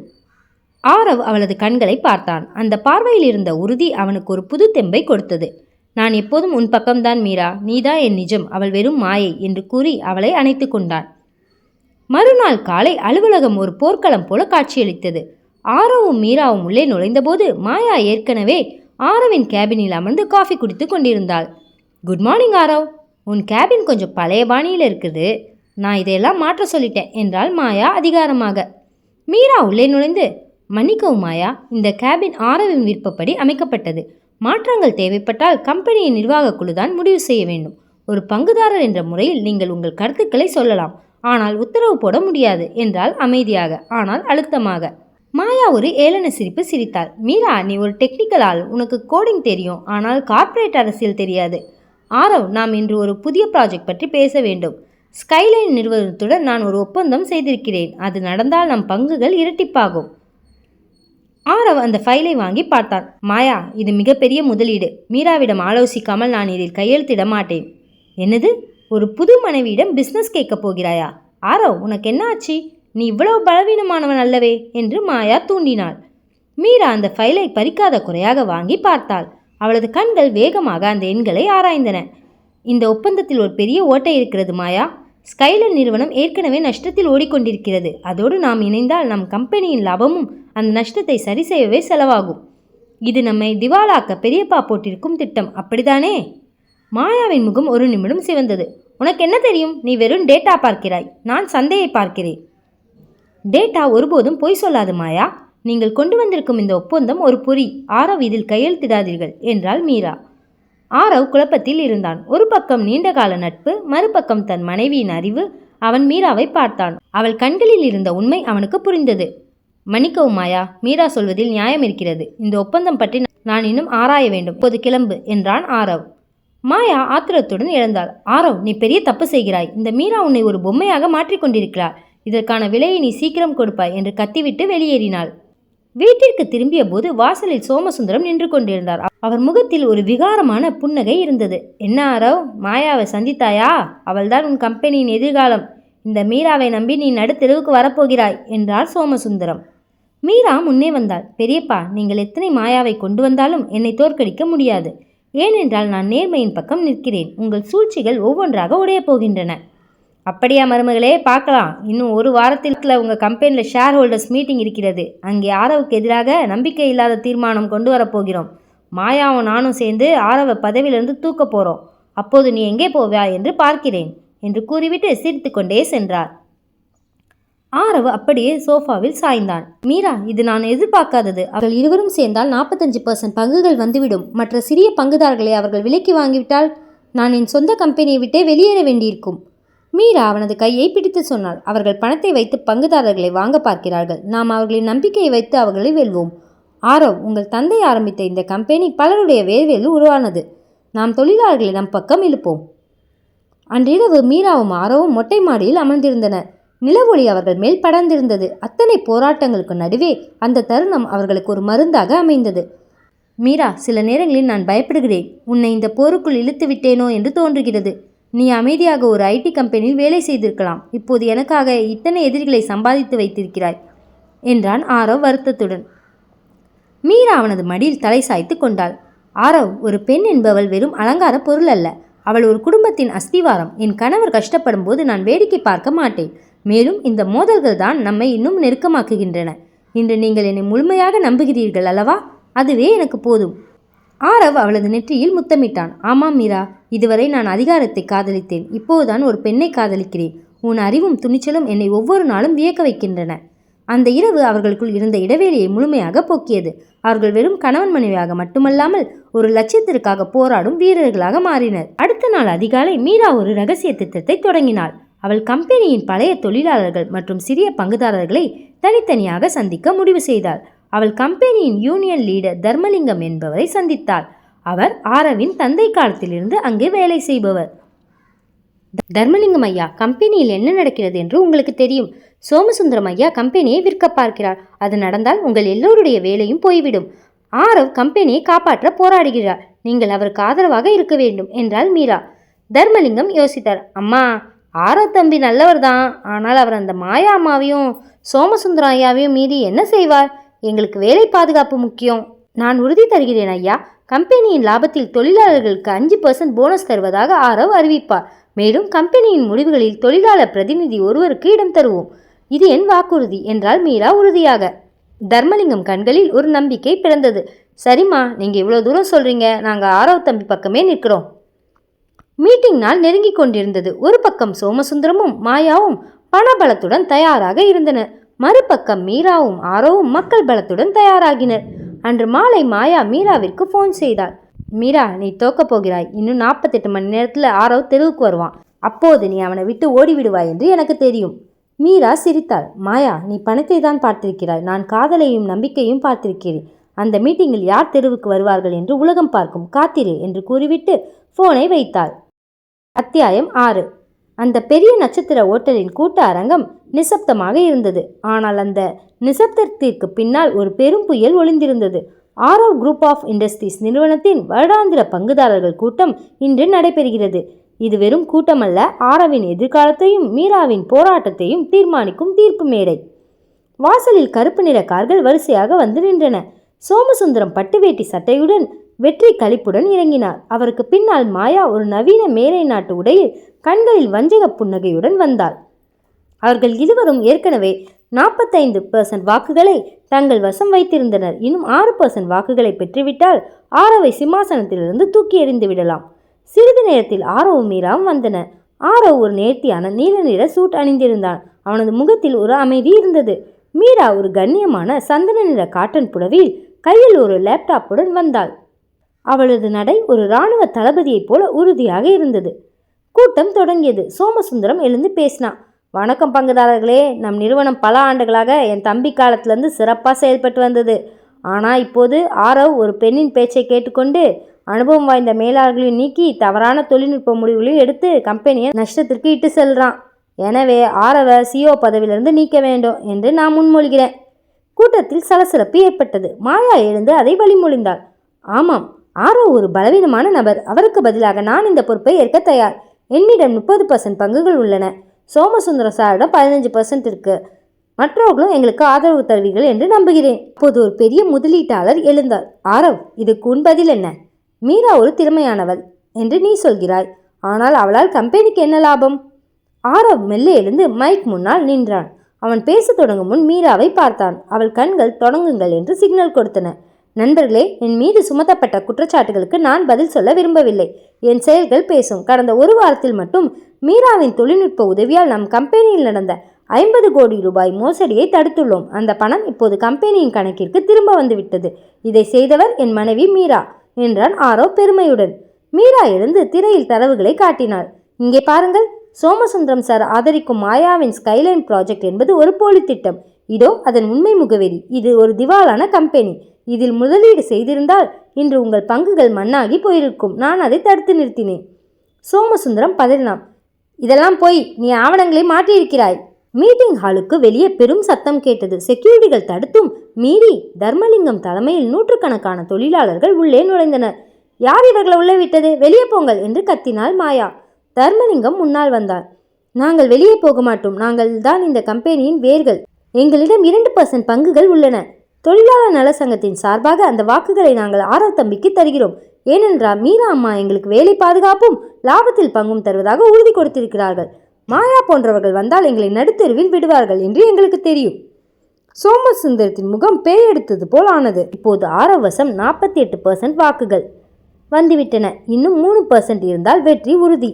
மாயா சிரித்தாள். ஆரவ், நீ இன்னும் ஜெயிக்கல. மீதி இருக்கும் 7% வாக்குகள் வெளிநாட்டு முதலீட்டாளர்களிடம் உள்ளன. அவர்கள் லாபத்தை தான் பார்ப்பார்கள். நான் அவர்களுக்கு அதிக லாபம் தருவதாக வாக்குறுதி கொடுத்துள்ளேன். அவர்கள் எனக்கு தான் வாக்களிப்பார்கள். அப்போது அரங்கின் கதவு திறக்கப்பட்டது. மீராவின் தந்தை சிவராமன் உள்ளே வந்தார். அவரோடு ஒரு வெளிநாட்டு பிரதிநிதியும் வந்தார். ஆரவ், இவர்தான் குளோபல் டெக் நிறுவனத்தின் பிரதிநிதி. இவர்கள்தான் அந்த 7% பங்குகளை வைத்துள்ளனர். என் மகள் மீரா இவர்களிடம் ஒரு வாரம் முன்பே பேசி எதிர்கால திட்டத்தை சமர்ப்பித்து விட்டாள் என்றார் சிவராமன் புன்னகையுடன். அந்த வெளிநாட்டு பிரதிநிதி பேசினார். நாங்கள் மாயாவின் திட்டத்தை பார்த்தோம். அது வெறும் காகிதம். ஆனால் மீராவின் திட்டம் ஒரு புரட்சி. நவீன தொழில்நுட்பத்தை பயன்படுத்தி கம்பெனியின் உற்பத்தியை 40% அதிகரிக்க அவர் வழி சொல்லியிருக்கிறார். எனவே எங்கள் 7% வாக்குகளையும் ஆரோக்கே வழங்குகிறோம். அரங்கம் கைத்தட்டதால் அதிர்ந்தது. சோமசுந்தரம் அப்படியே நாற்காலியில் சரிந்தார். மாயா அவமானத்தில் தலைகுனிந்தார். ஆரவ் 55% வாக்குகளுடன் மாபெரும் வெற்றி பெற்றான். கூட்டம் முடிந்தவுடன் மாயா ஆரவிடம் வந்தாள். ஆரவ், நீ ஜெயித்து விட்டாய். ஆனால் இது தற்காலிகம்தான். உன் மனைவி உன்னை விட பெரிய ஆளாக வளர்வதை உன்னால் பொறுத்து கொள்ள முடியாது. ஒரு நாள் உன் ஆணவம் தலை தூக்கும். அன்று நான் வருவேன் என்று சாபமிடுவது போல கூறிவிட்டு வெளியேறினாள். ஆரவ் அவளை திரும்பி பார்க்கவில்லை. அவன் நேராக மீராவிடம் சென்றான். அனைவர் முன்னிலையிலும் அவளது கரங்களை பற்றி, இன்று நான் ஜெயிக்கவில்லை மீரா, என் மனைவி ஜெயித்திருக்கிறார். இத்தனை காலம் உன்னை வீட்டுக்குள் பூட்டி வைக்க நினைத்த என்னை அறியாமைக்காக வெட்கப்படுகிறேன். நீ என் மனைவி மட்டுமல்ல, என் கௌரவம் என்றான். அங்கிருந்தவர்கள் அனைவரும் அந்த தம்பதியை பார்த்து நெகிழ்ந்தனர். வெற்றியை கொண்டாடிவிட்டு இரவு வீடு திரும்பினர். வீட்டில் விசாலாட்சி ஆர்த்தி எடுத்து அவர்களை வரவேற்றார். மருமகளே, என் மகனை காப்பாற்றிவிட்டாய். நீதான் இந்த வீட்டு மகாலட்சுமி என்று கண்ணீர் மல்க கூறினார். ஆனால் சோமசுந்தரம் அங்கில்லை. அவர் தன் அறையில் எதையோ தீவிரமாக செய்து கொண்டிருந்தார். மீராவுக்கு ஏதோ ஒரு சந்தேகம் எழுந்தது. அவள் தன் லேப்டாப்பை திறந்து சோமசுந்தரத்தின் வங்கி பரிவர்த்தனைகளை மீண்டும் ஒரு முறை சோதித்தாள். அவளுக்கு ஒரு திடுக்கிடும் தகவல் கிடைத்தது. சோமசுந்தரம் மாயாவிடம் இருந்து 100 கோடி ரூபாய் தனிப்பட்ட கடனாக வாங்கியிருக்கிறார். அதற்காக அவர் இந்த வீட்டை மாயாவிடம் அடமான வைத்திருக்கிறார். ஆரவ், இங்கே பாருங்கள் என்று கத்தினாள் மீரா. ஆரவ் ஓடி வந்தான். தகவலை பார்த்ததும் அவன் கண்கள் இருண்டன. பெரியப்பா இந்த வீட்டையும் அடமானம் வைத்து விட்டாரா? இது என் தாத்தா கட்டிய வீடு. இங்கேதான் என் தந்தை வாழ்ந்தார். இதை எப்படி அவர் செய்யலாம்? மாயா சும்மா போகவில்லை ஆரவ். கம்பெனியில் தோற்றாலும் இந்த வீட்டின் மூலம் நம்மை தெருவுக்கு கொண்டு வர திட்டம் போட்டிருக்கிறாள். இன்னும் 1 மாதத்தில் பணம் கட்டவில்லை என்றால் இந்த வீட்டை மாயா ஜப்தி செய்வாள் என்றாள் மீரா. அப்போது சோமசுந்தரம் அறைக்கு வெளியே வந்து சிரித்தார். ஆமா ஆரவ், கம்பெனியில் என்னை அவமானப்படுத்தினீர்கள் அல்லவா? இப்போது இந்த வீட்டில் இருந்து உங்களை வெளியேற்றுவதே என் லட்சியம். மாயாவிடம் நான் ஒப்பந்தம் போட்டுவிட்டேன். உங்களால் 100 கோடியை திரட்ட முடியாது. ஆரவ் ஆவேசமாக அவர் சட்டையை பிடிக்க போனான். மீரா அவனை தடுத்தாள். ஆரவ், ஆத்திரம் வேண்டாம், அறிவு வேண்டும். பெரியப்பா, 100 கோடி என்பது எங்களுக்கு பெரிய விஷயம் அல்ல. எங்கள் உழைப்பால் அந்த பணத்தை 1 மாதத்தில் திரட்டுவோம். இந்த வீட்டை விட்டு நாங்கள் வெளியேற மாட்டோம். இது என் சபதம் என்றாள் மீரா சிங்கப்பெண்ணாக. சோமசுந்தரம் ஏளனமாக பார்த்துவிட்டு சென்றார். ஆரவ் மீராவை பார்த்தான். 100 கோடி மீரா, 1 மாதத்திலா? இது எப்படி சாத்தியம்? அத்தியாயம் 7. அதிகாலை 4 மணி. அந்த பெரிய பங்களா மௌனமாக உறங்கிக் கொண்டிருந்தது. ஆனால் மீராவின் அறையில் மட்டும் லேப்டாப்பின் வெளிச்சம் அவளது முகத்தில் பிரதிபலித்துக் கொண்டிருந்தது. 100 கோடி ரூபாய், 1 மாத கால அவகாசம். சோமசுந்தரம் வீசியிருக்கும் இந்த சவால் சாதாரணமானதல்ல. இது வெறும் பண பிரச்சனை அல்ல. ஆரவின் பரம்பரை கௌரவம் மற்றும் மீராவின் தன்னம்பிக்கை சார்ந்த போர். ஆரவ் தூக்கத்திலிருந்து விழித்து மீரா இன்னும் வேலை செய்து கொண்டிருப்பதை பார்த்தான். அவன் எழுந்து வந்து அவள் தோளில் கை வைத்தான். மீரா, விடிய போகிறது. நீ இன்னும் தூங்கலையா? 100 கோடி என்பது மலை போன்றது. அதைவிட 1 மாதத்தில் புரட்டுவது சாத்தியமா என்று எனக்கு தெரியவில்லை. நாம் ஏன் இந்த வீட்டை விட்டு வேறு எங்காவது செல்லக்கூடாது? மீரா லேப்டாப்பை மூடிவிட்டு திரும்பினாள். அவளது கண்கள் சிவந்திருந்தாலும் அதில் ஒரு தீர்க்கமான ஒளி இருந்தது. ஆரவ், இது வெறும் வீடு அல்ல. உங்கள் தந்தை இந்த பங்களாவின் ஒவ்வொரு தூணையும் தன் வியர்வையால் கட்டினார். உங்கள் பால்யகால நினைவுகள் இங்கேதான் இருக்கின்றன. இதை பறிக்க மாயாவுக்கும் அடகு வைக்க பெரியப்பாவுக்கும் எந்த உரிமையும் இல்லை. நாம் தோற்று ஓடினால் அது மாயாவுக்கு கிடைத்த வெற்றியாகிவிடும். நாம் இங்கே இருந்து போராடுவோம். ஆரவ் அவளது கைகளை பற்றினான். ஆனால் எப்படி மீரா? கம்பெனி லாபத்தில் இருந்தாலும் இவ்வளவு பெரிய தொகையை உடனடியாக எடுக்க முடியாது. ஷேர் ஹோல்டர்கள் அனுமதி தரமாட்டார்கள். மீரா புன்னகைத்தாள். நான் ஒரு புதிய திட்டத்தை தீட்டியிருக்கிறேன். நம் கம்பெனியின் பழைய இயந்திரங்களை நவீனப்படுத்த நான் உருவாக்கிய ஸ்மார்ட் ஆப்டிமைசர் சாஃப்ட்வேர் இப்போது முழுமையாக தயாராகிவிட்டது. இதை ஜப்பான் நாட்டை சேர்ந்த மிட்சுபிஷி நிறுவனம் வாங்க துடிக்கிறது. இதன் லைசன்ஸ் விற்பனை மூலம் நமக்கு 120 கோடி ரூபாய் முன்பணமாக கிடைக்கும். இன்று காலை நான் அவர்களின் பிரதிநிதியை சந்திக்கப் போகிறேன். ஆரவ் வியப்புடன் அவளை பார்த்தான். மீரா, நீ எப்போது இதையெல்லாம் செய்தாய்? நேற்றிரவு நீங்கள் தூங்கிய போது என்றாள் மீரா சுருக்கமாக. மறுநாள் காலை ஆரவும் மீராவும் மிட்சுபிஷி நிறுவன பிரதிநிதியை சந்திக்க ஒரு நட்சத்திர உணவகத்திற்கு சென்றனர். ஆனால் அங்கே அவர்களுக்கு ஒரு அதிர்ச்சி காத்திருந்தது. அவர்களுக்கு முன்பாகவே மாயா அங்கே அமர்ந்து அந்த பிரதிநிதியுடன் பேசிக் கொண்டிருந்தாள். மீராவை கண்டதும் மாயா கேலியாக சிரித்தாள். வா மீரா, உன்னுடைய அந்த சாஃப்ட்வேரை பற்றி தான் நான் ஏற்கனவே இவர்களும் சொல்லிவிட்டேன். ஆனால் ஒரு சின்ன பிரச்சனை. அந்த சாஃப்ட்வேரின் காப்புரிமை இன்னும் உங்கள் கம்பெனி பெயரில் பதிவு செய்யப்படவில்லை. அது ஆரவின் தனிப்பட்ட சொத்தாக இருக்கிறது. சோமசுந்தரம் சாரிடம் அந்த பத்திரங்கள் உள்ளன. அவர் அதை எனக்கு கொடுத்து விட்டார். ஆரவ் அதிர்ச்சியில் உறைந்தான். பெரியப்பா இதையும் செய்து விட்டாரா? மாயா தொடர்ந்தாள். இந்த சாஃப்ட்வேரை நான் இவர்களுக்கு 80 கோடிக்கே கொடுக்க தயார். நீங்கள் 120 கோடி கேட்கிறீர்கள். அவர்கள் யாரிடம் வாங்குவார்கள் என்று உனக்கே தெரியும். மீரா, 100 கோடியை திரட்ட முடியாமல் நீ இந்த வீட்டை விட்டு வெளியேறுவதை நான் பார்க்க போகிறேன். அந்த ஜப்பானிய பிரதிநிதி சங்கடத்துடன் பார்த்தார். மன்னிக்கவும் மீரா மேடம், எங்களுக்கு தொழில்நுட்பம் முக்கியம். ஆனால் சட்டப்பூர்வமான சிக்கல்கள் உள்ள ஒன்றை எங்களால் வாங்க முடியாது. மீரா திகைக்கவில்லை. அவள் அமைதியாக மாயாவின் கண்களை பார்த்தாள்.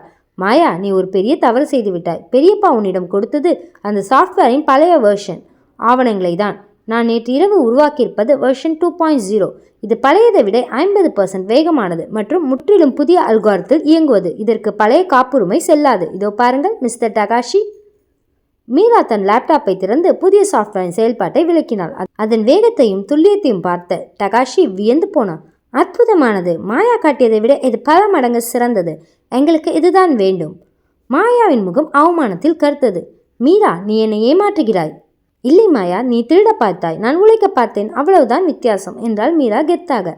டகாஷி உடனே ஒப்பந்தத்தில் கையெழுத்திட்டார். முன்பணமாக 120 கோடி ரூபாய் ஆரவின் கம்பெனி கணக்கிற்கு மாற்றப்பட்டது.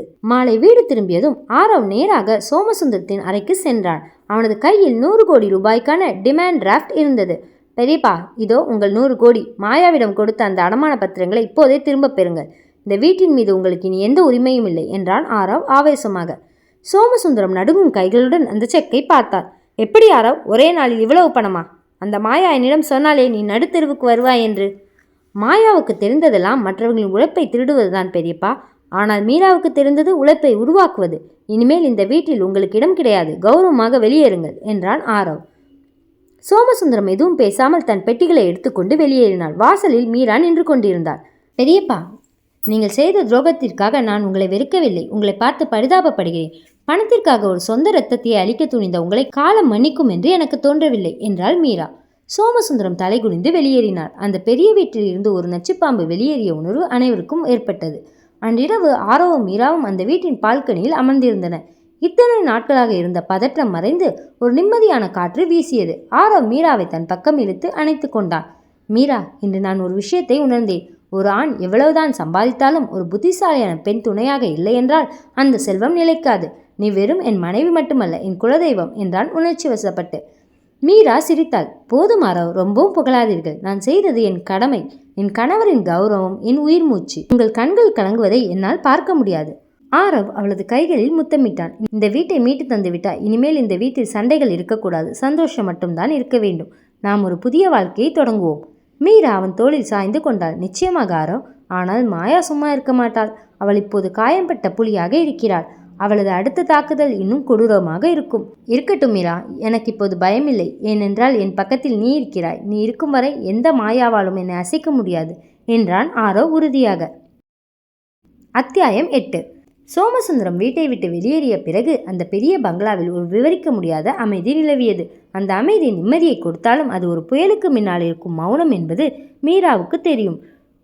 120 கோடி ரூபாய் ஒப்பந்தம் கையெழுத்தாகி வீட்டின் பத்திரங்கள் மீண்டும் ஆரவின் கைக்கு வந்திருந்தன. ஆரவ் அன்று காலை வழக்கத்தை விட உற்சாகமாக இருந்தான். மீரா, இன்று மாலை நாம் ஒரு சிறிய பார்ட்டிக்கு ஏற்பாடு செய்திருக்கிறோம். கம்பெனியின் முக்கிய அதிகாரிகள் மற்றும் தொழிலாளர் பிரதிநிதிகளை அழைத்திருக்கிறேன். நம் வெற்றியை கொண்டாட இதுதான் சரியான தருணம் என்றான். மீரா புன்னகைத்தாள். ஆனால் அவளது கண்கள் லேப்டாப் திரையிலேயே இருந்தன. கொண்டாடுவோம் ஆரவ், ஆனால் ஜாக்கிரதையாக இருக்க வேண்டும். மாயா அமைதியாக இருக்கிறாள் என்றால் அவள் ஒரு பெரிய வலை பின்னுகிறாள் என்று அர்த்தம். அவளுடைய வங்கி கணக்குகளை நான் கவனித்துக் கொண்டிருக்கிறேன். நேற்றிரவு அவளுடைய கணக்கிலிருந்து ஒரு பெரிய தொகை நிழல் உலக நபர்களுக்கு பரிமாற்றம் செய்யப்பட்டிருக்கிறது. ஆரவ் சிரித்தான். மீரா, நீ எப்போதும் ஒரு டிடெக்டிவ் போலவே யோசிக்கிறாய். அவளிடம் இருந்த எல்லா ஆயுதங்களையும் நாம் பறித்து விட்டோம். இப்போது அவளால் என்ன செய்ய முடியும்? கவலைப்படாதே, இன்று மாலை சந்தோஷமாக இரு என்று கூறிவிட்டு அவளது நெற்றியில் முத்தமிட்டு அலுவலகம் சென்றான். சென்னையில் ஒதுக்குப்புறமான ஒரு பண்ணை வீட்டில் மாயா அமர்ந்திருந்தாள். அவளது கண்கள் சிவந்து ஆத்திரத்தில் ஜொலித்தன. அவளுக்கு முன்னால் ஒரு நபர் அமர்ந்திருந்தார். அவர் பெயர் காசி. நகரின் மிகப்பெரிய சட்டவிரோத தொழில்களை செய்பவர். காசி ஒரு சிகரெட்டை பற்ற வைத்தாள். மாயா மேடம், அவளை கடத்துவது எளிது, ஆனால் அவள் ஒரு புத்திசாலி பெண்ணுன்னு கேள்விப்பட்டேன். அவளுடைய நெட்வொர்க்கில் நுழைவது கஷ்டம். எனக்கு தேவை ஒரு சின்ன வாய்ப்பு. அவள் தனியாக இருக்கிற ஒரு தருணம். நாளை யாரோ ஒரு பெரிய பார்ட்டிக்கு ஏற்பாடு செய்திருக்கிறார். மீரா அங்கே இருப்பாள். ஆனால் பார்ட்டி முடிந்து அவர்கள் திரும்பும்போது ஒரு விபத்தை உருவாக்கு. அவளை கொன்றுவிடாதே. அவளுடைய கைகள் இனி கம்ப்யூட்டரை தொட முடியாதபடி செய்ய வேண்டும் என்றாள் மாயா விகாரமான புன்னகையுடன். அன்று மாலை ஆரவின் வீட்டில் பார்ட்டி களை கட்டியது. வண்ண விளக்குகள், மெல்லிய இசை என வீடு சொர்க்கமாக தெரிந்தது. ஆரவ் அனைவரையும் வரவேற்று கொண்டிருந்தார். மீரா ஒரு நேர்த்தியான கருநீல நிற பட்டுப்புடவையில் தேவதை போல ஜொலித்தாள். தர்மலிங்கம் ஐயா மீராவிடம் வந்தார். அம்மா, நீங்கள் செஞ்ச உதவிக்கு இந்த தொழிலாளி வர்க்கம் என்றைக்குமே கடமைப்பட்டிருக்கு. ஆனால் ஒன்று சொல்லணுமா, மாயா அம்மா கிட்ட இருந்து ஆட்கள் சிலர் இன்னைக்கு கம்பெனி வாசலில் சுற்றிக்கிட்டு இருந்தாங்க. கொஞ்சம் ஜாக்கிரதையாக இருங்க என்றார் கவலையுடன். மீராவின் முகம் மாறியது. நன்றி ஐயா, நான் பார்த்துக்கொள்கிறேன் என்று கூறிவிட்டு தன் ஃபோனை எடுத்தாள். அவள் ஏற்கனவே தன் காரில் ஒரு ஜிபிஎஸ் ஜாமர் மற்றும் எமர்ஜென்சி அலர்ட் சிஸ்டத்தை நிறுவியிருந்தாள்.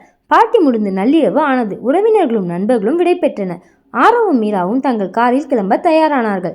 ஆரவ், இன்று நான் கார் ஓட்டட்டுமா? எனக்கு ஒரு நீண்ட தூர பயணம் போக வேண்டும் போல இருக்கிறது என்றாள் மீரா. ஆரவ் சிரித்துக்கொண்டே சாவியை கொடுத்தான். தாராளமாக மீரா, இன்று நீதான் ராணி. கார் மெதுவாக தேனாம்பேட்டை சாலையிலிருந்து கிழக்கு கடற்கரை சாலைக்கு திரும்பியது. சாலை வெறிச்சோடி இருந்தது. பின்னால் ஒரு கருப்பு நிற ஸ்கார்பியோ கார் இவர்களை தொடர்வதை மீரா கண்ணாடியில் கவனித்தாள். ஆரவ், சீட் பெல்ட்டை இறுக்கமாக போட்டுக்கொள்ளுங்கள், நாம் பின்தொடரப்படுகிறோம் என்றாள் மீரா அமைதியாக. ஆரவ் பின்னால் திரும்பி பார்த்தான். மாயாவின் ஆட்களா? மீரா, வேகம் கூட்டு. மீரா காரின் வேகத்தை 120க்கு உயர்த்தினாள். பின்னால் வந்த காரும் வேகத்தை அதிகரித்தது. திடீரென்று குறுக்கே ஒரு லாரி வந்து நின்றது. மீரா சாமர்த்தியமாக காரை திருப்பி லாரிக்கும் நடைபாதைக்கும் இடையே இருந்த சிறிய இடைவெளி காரை செலுத்தினார். பின்னால் வந்த ஸ்கார்பியோ லாரியில் மோத பார்த்தது. ஆனால் அதுவும் தப்பித்து இவர்களை நெருங்கியது. துப்பாக்கி சூடு சத்தம் கேட்டது. ஒரு குண்டு காரின் பின் கண்ணாடியை தகர்த்தது. மீரா, அவர்கள் நம்மை சுடுகிறார்கள் என்று கத்தினான் ஆரவ். பயப்படாதீர்கள் ஆரவ், என் காரின் கண்ணாடிகள் புல்லட் ப்ரூஃப் என்றாள் மீரா. அவள் தன் டேஷ்போர்டில் இருந்த ஒரு பட்டனை அழுத்தினாள். காரின் பின்னால் இருந்து ஒரு விதமான ஆயில் சாலையில் தெளிக்கப்பட்டது. பின்னால் வந்த கார் அந்த ஆயிலில் சறுக்கி நிலை தடுமாறியது. கட்டுப்பாடை இழந்த அந்த ஸ்கார்பியோ சாலை ஓரத்தில் இருந்த மரத்தில் மோதி நின்றது. மீரா காரை நிறுத்தாமல் வேகமாக பறந்தாள். ஒரு பாதுகாப்பான இடத்திற்கு வந்ததும் காரை நிறுத்திவிட்டு போலீஸ் கமிஷனருக்கு ஃபோன் செய்தாள். மறுநாள் காலை மாயாவின் பண்ணை வீட்டிற்கு போலீஸ் படை சென்றது. மாயா உறக்கத்திலிருந்து விழிக்கும் முன்பே அவளுக்கு கைவிலங்கு போடப்பட்டது. எதற்காக என்னை கைது செய்கிறீர்கள்? உங்களிடம் என்ன ஆதாரம் இருக்கிறது என்று கத்தினாள் மாயா. கமிஷனர் சிரித்தா. ஆதாரம் இதோ இருக்கிறது மாயா. மீரா மேடம் உங்கள் ஃபோன் உரையாடலை நேற்று இரவே ஹேக் செய்து ரெக்கார்ட் பண்ணி எங்களிடம் கொடுத்து விட்டார். காசி என்பவனிடம் நீங்கள் பேசியது, விபத்தை ஏற்படுத்த சொன்னது என அனைத்தும் டிஜிட்டல் ஆதாரங்களாக எங்களிடம் உள்ளன. மாயா அதிர்ச்சியில் உறைந்து போனாள். மீரா அவளுக்கு முன்னால் வந்து நின்றாள். மாயா, நான் சொன்னேன் அல்லவா, நீ பணத்தை நம்புகிறாய், நான் அறிவை நம்புகிறேன் என்று. நீ ஒரு திட்டத்தை தீட்டும் போதே அதன் அடுத்த கட்டம் என்னவாக இருக்கும் என்று கணிக்க என்னால் முடியும். காசி இப்போது போலீஸ் காவலில் இருக்கிறான். அவன் எல்லாவற்றையும் சொல்லிவிட்டான். இனி உன் வாழ்க்கை சிறையில்தான் என்றாள் மீரா ஆவேசமாக. மாயா கதறி அழுதாள். ஆனால் யாரும் அவளை காப்பாற்ற வரவில்லை. சோமசுந்தரம் ஏற்கனவே தலைமறைவாகிவிட்டார். அன்று மாலை ஆரவும் மீராவும் கடற்கரையில் அமர்ந்து அலைகளை பார்த்து கொண்டிருந்தனர். அவர்கள் வாழ்க்கையில் இருந்த மிகப்பெரிய முள் அகற்றப்பட்டு விட்டது. மீரா, நீ ஒரு சாதாரண பெண் அல்ல, நீ ஒரு அதிசயம். உன்னை என் மனைவியாக பெற நான் என்ன தவம் செய்தேனோ என்றான் ஆரவ் நிகழ்ச்சியுடன். மீரா அவன் தோளில் சாய்ந்து கொண்டாள். தவம் எதுவும் செய்யவில்லை ஆரவ். நீங்கள் காட்டிய அன்பும் இப்போது நீங்கள் எனக்கு கொடுக்கும் மரியாதையும் தான் என்னை இப்படி மாற்றியிருக்கிறது. ஒரு பெண் சுதந்திரமாக சிந்திக்க அனுமதிக்கும் ஒவ்வொரு ஆணும் இது போன்ற வெற்றிகளை பெறுவான். ஆரவ் சிரித்தான். உண்மைதான் மீரா, இனிமேல் நம் கம்பெனியை நாம் இணைந்து நடத்துவோம். Aarav Meera group of industries என்று பெயர் மாற்றுவோம். பெயர் முக்கியமல்ல ஆரவ், நம் உழைப்பு தான் முக்கியம். நாம் 1000 கணக்கானவர்களுக்கு வேலை தர வேண்டும், அதுதான் என் லட்சியம் என்றாள் மீரா. அத்தியாயம் 9. பகைவர்கள் வீழ்த்தப்பட்டு துரோகங்கள் முறியடிக்கப்பட்ட பிறகு அந்த பெரிய பங்களா இப்போது நிஜமான இல்லமாக மாறியிருந்தது. மாயா சிறையில் இருக்க சோமசுந்தரம் தலைமறைவாகிவிட ஆரவும் மீராவும் ஒரு அமைதியான அழகான வாழ்க்கையை தொடங்கினர். ஆனால் அந்த அமைதிக்கு நடுவே மீராவின் உடல்நிலையில் ஒரு சிறிய மாற்றம் ஏற்பட்டது. அன்று காலை மீரா வழக்கம் போல லேப்டாப் முன் அமர்ந்து ஜப்பான் நிறுவனத்திற்கான புதிய ப்ராஜெக்ட் அறிக்கையை தயார் செய்து கொண்டிருந்தார். திடீரென்று அவளுக்கு ஒருவித மயக்கம் ஏற்பட்டது. தலை சுற்றலில் கண்கள் இருண்டன. கையில் இருந்த காஃபி கோப்பை தரை விரிப்பில் மெல்ல நழுவி விழுந்தது.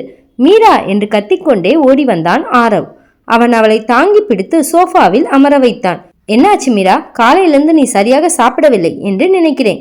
வேலை வேலை என்று உன்னை நீயே வருத்திக் கொள்கிறாய். மீரா மெல்ல கண்களை திறந்தாள். தெரியவில்லை ஆரவ், ஒரு விதமான களைப்பாக இருக்கிறது.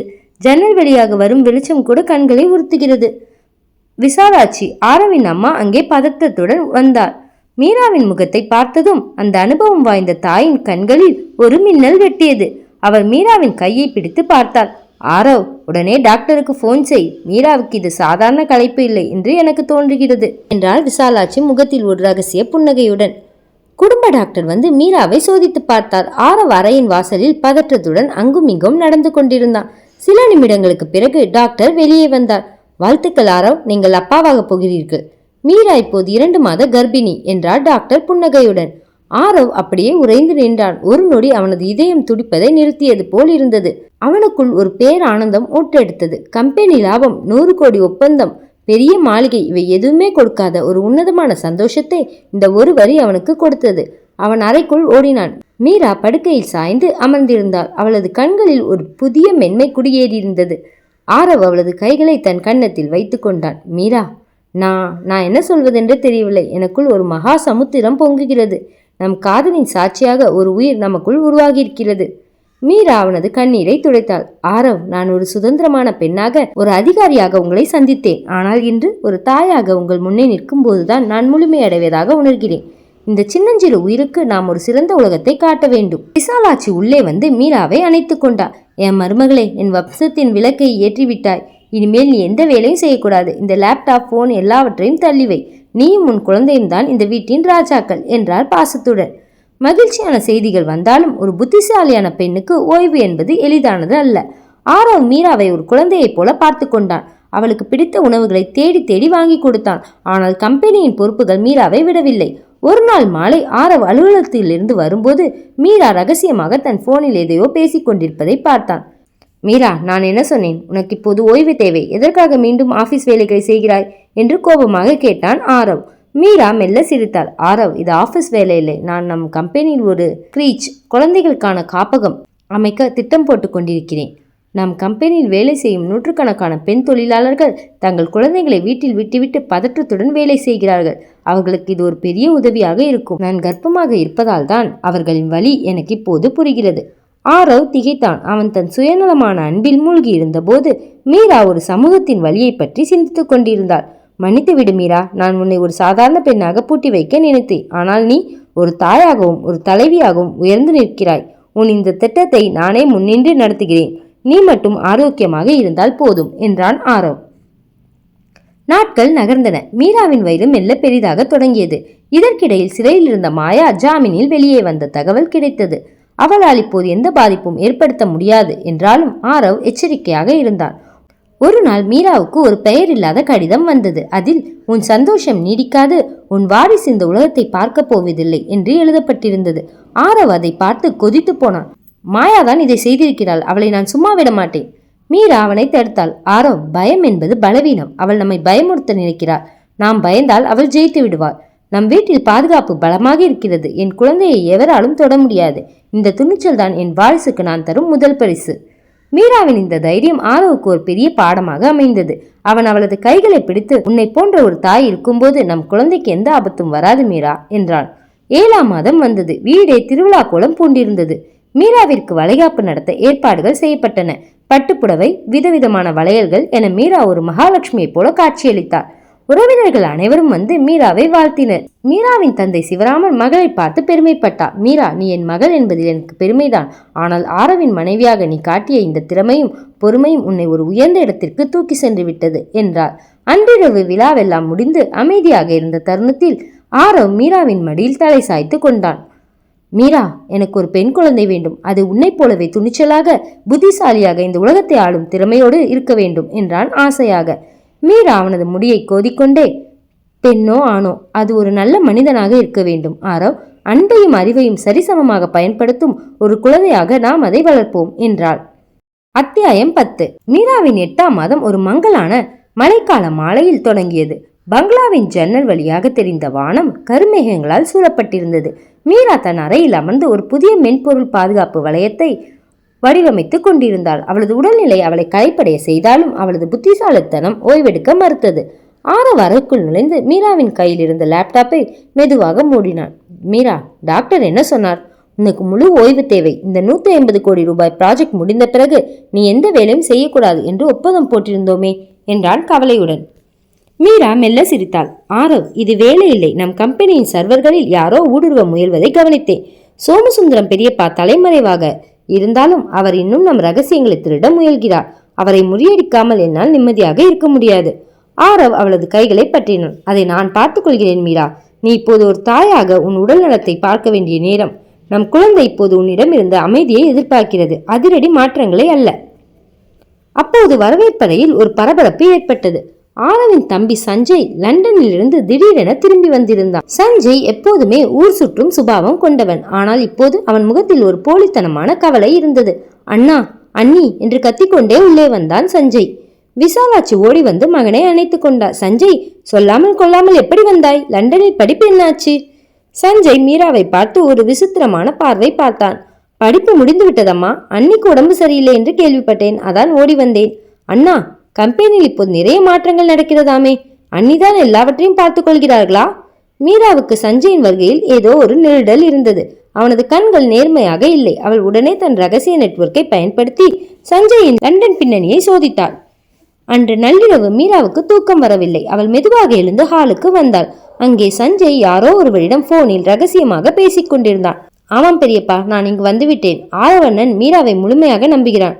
கம்பெனியின் பாஸ்வேர்டுகளை நான் எப்படியாவது திருடி விடுவேன். மீராவுக்கு பிரசவ வலி எடுக்கும் அந்த தருணத்தில் நாம் கம்பெனியை நம் வசமாக்கி கொள்ளலாம் என்று சஞ்சய் முணுமுணுத்தான்.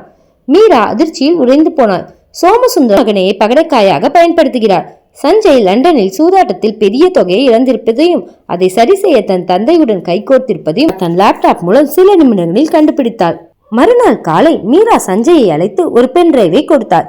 சஞ்சய், நீ லண்டனில் ஃபைனான்ஸ் படித்திருக்கிறாய் அல்லவா? இதோ கம்பெனியின் முக்கிய கணக்குகள்.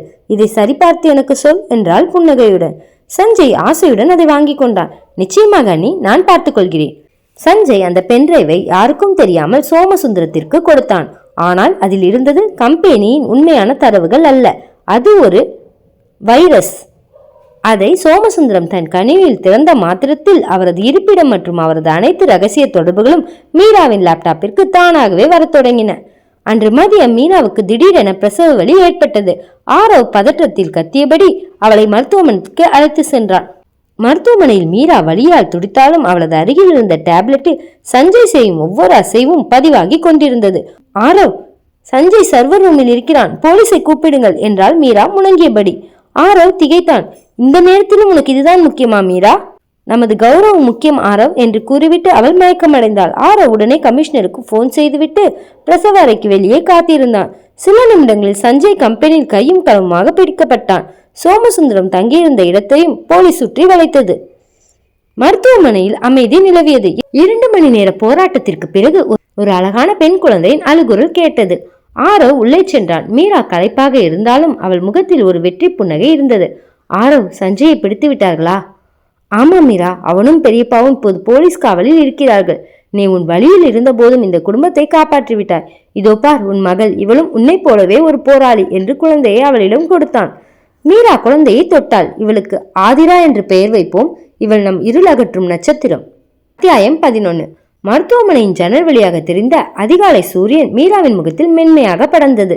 அவளது மடியில் அமைதியாக உறங்கிக் கொண்டிருந்தாள் ஆதிரா.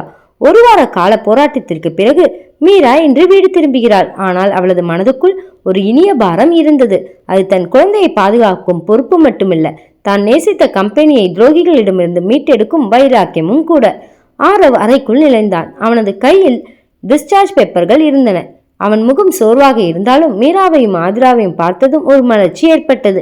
மீரா, கிளம்பலாமா? வீட்டில் எல்லா ஏற்பாடுகளும் செய்துவிட்டு நமக்காக காத்து கொண்டிருக்கிறார் என்றான் ஆரவ் குனிந்து ஆதிராவின் நெற்றியில் முத்தமிட்டு.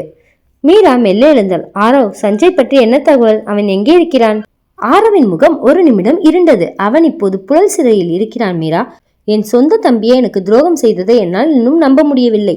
மீரா அமைதியாக சொன்னாள். துரோகம் என்பது வெளியே இருப்பவர்களிடமிருந்து வருவதை விட உள்ளே இருப்பவர்களிடமிருந்து வருவதுதான் அதிகம் வலிக்கும் ஆரவ். ஆனால் இப்போது நமக்கு முக்கியம் ஆதிரா. அவளுக்கு ஒரு பாதுகாப்பான சூழலை நாம் உருவாக்க வேண்டும்.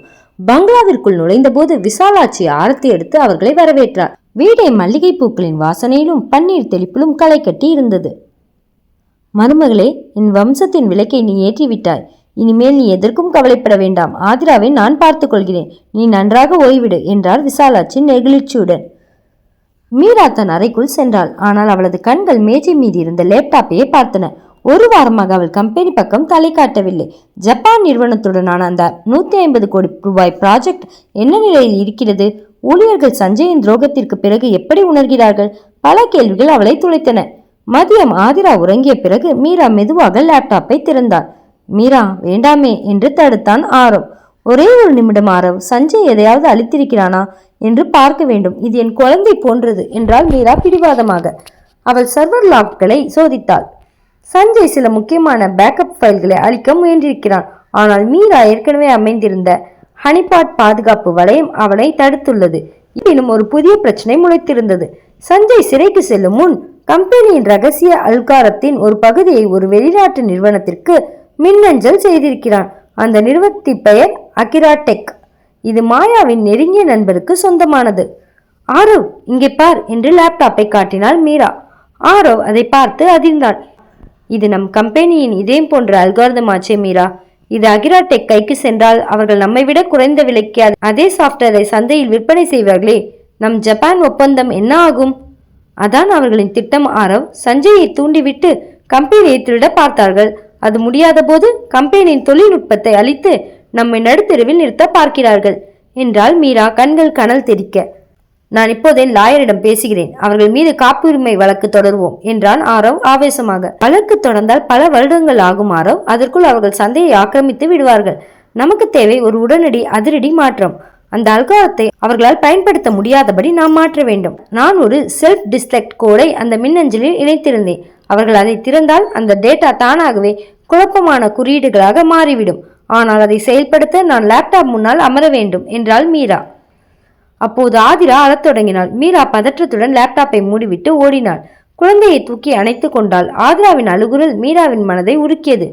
பாத்தியா மீரா, உனக்கு இப்போது 2 பொறுப்புகள். ஒன்று ஆதிரா, இன்னொன்று கம்பெனி. உன்னால் 2ஐயும் ஒரே நேரத்தில் கவனிக்க முடியுமா என்று கேட்டார் விசாலாட்சி. மீரா குழந்தைக்கு பால் புகட்டி கொண்டே யோசித்தாள்.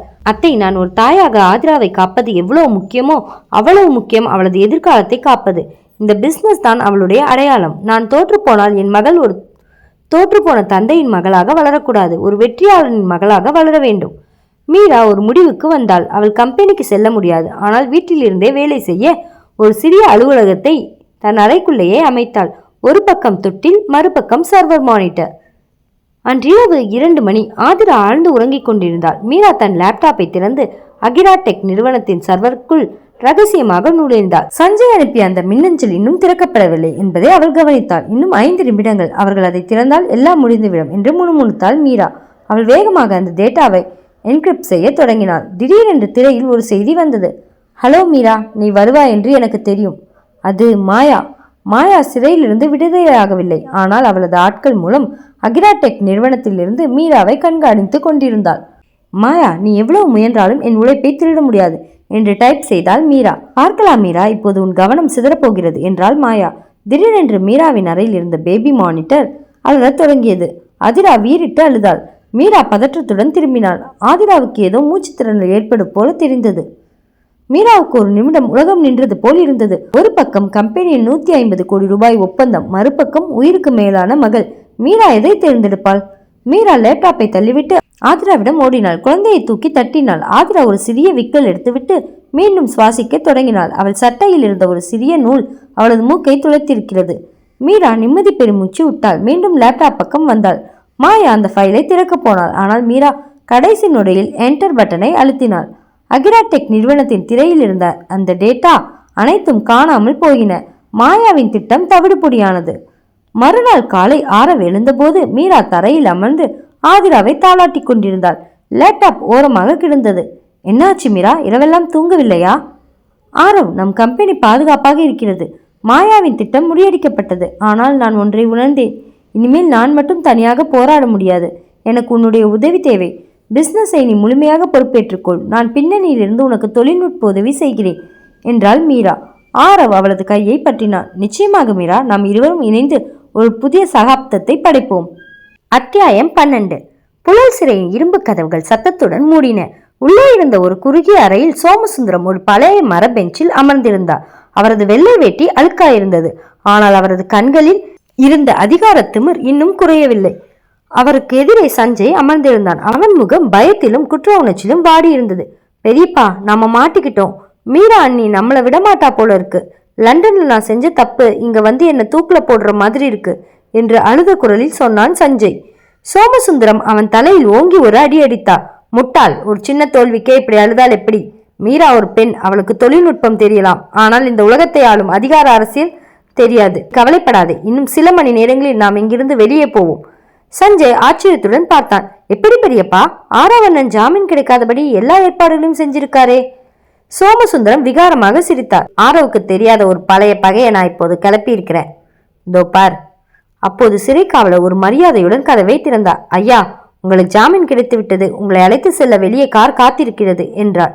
வெளியே ஒரு சொகுசு கார் நின்றது. அதிலிருந்து இறங்கியவர் ராஜேந்திரன்.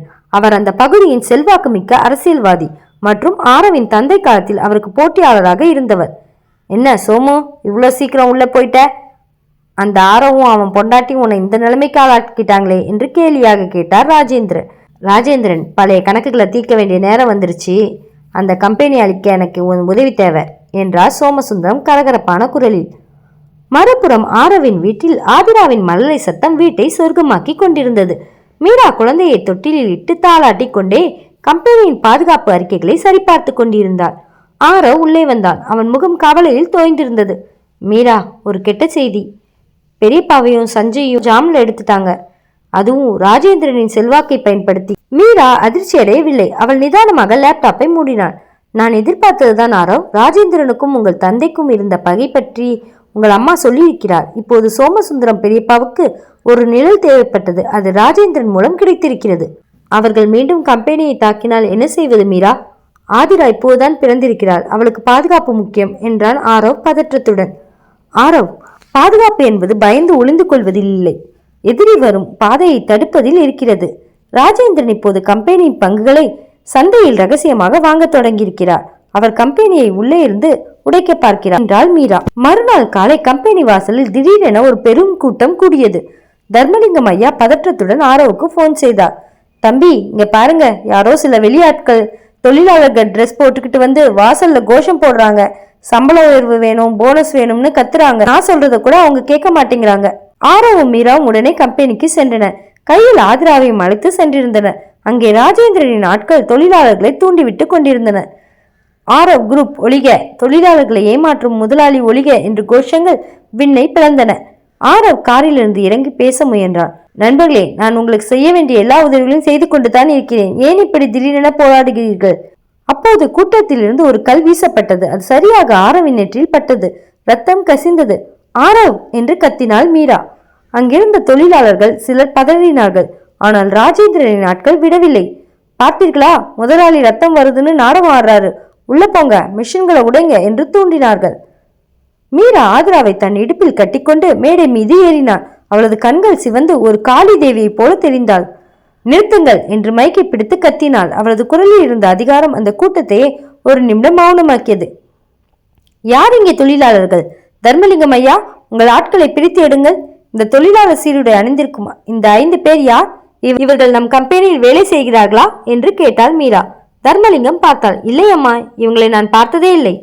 மீரா தன் போனை எடுத்து ஒரு பட்டனை அழுத்தினாள். கம்பெனியின் பெரிய LED திரையில் ஒரு வீடியோ ஓடியது.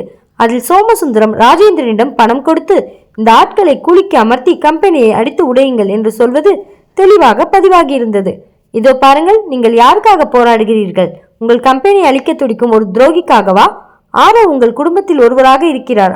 அவர் மேல் கல்லெறிந்த இந்த ஆட்கள் ராஜேந்திரனின் அடியாட்கள் என்றாள் மீரா. உண்மையான தொழிலாளர்கள் ஆவேசமடைந்தனர். அவர்கள் அந்த அடியாட்களை பிடித்து போலீசிடம் ஒப்படைத்தனர். ராஜேந்திரனின் திட்டம் தவிடுபொடியானது. அன்று மாலை ராஜேந்திரன் நேரடியாக ஆரவின் வீட்டுக்கே வந்தார்.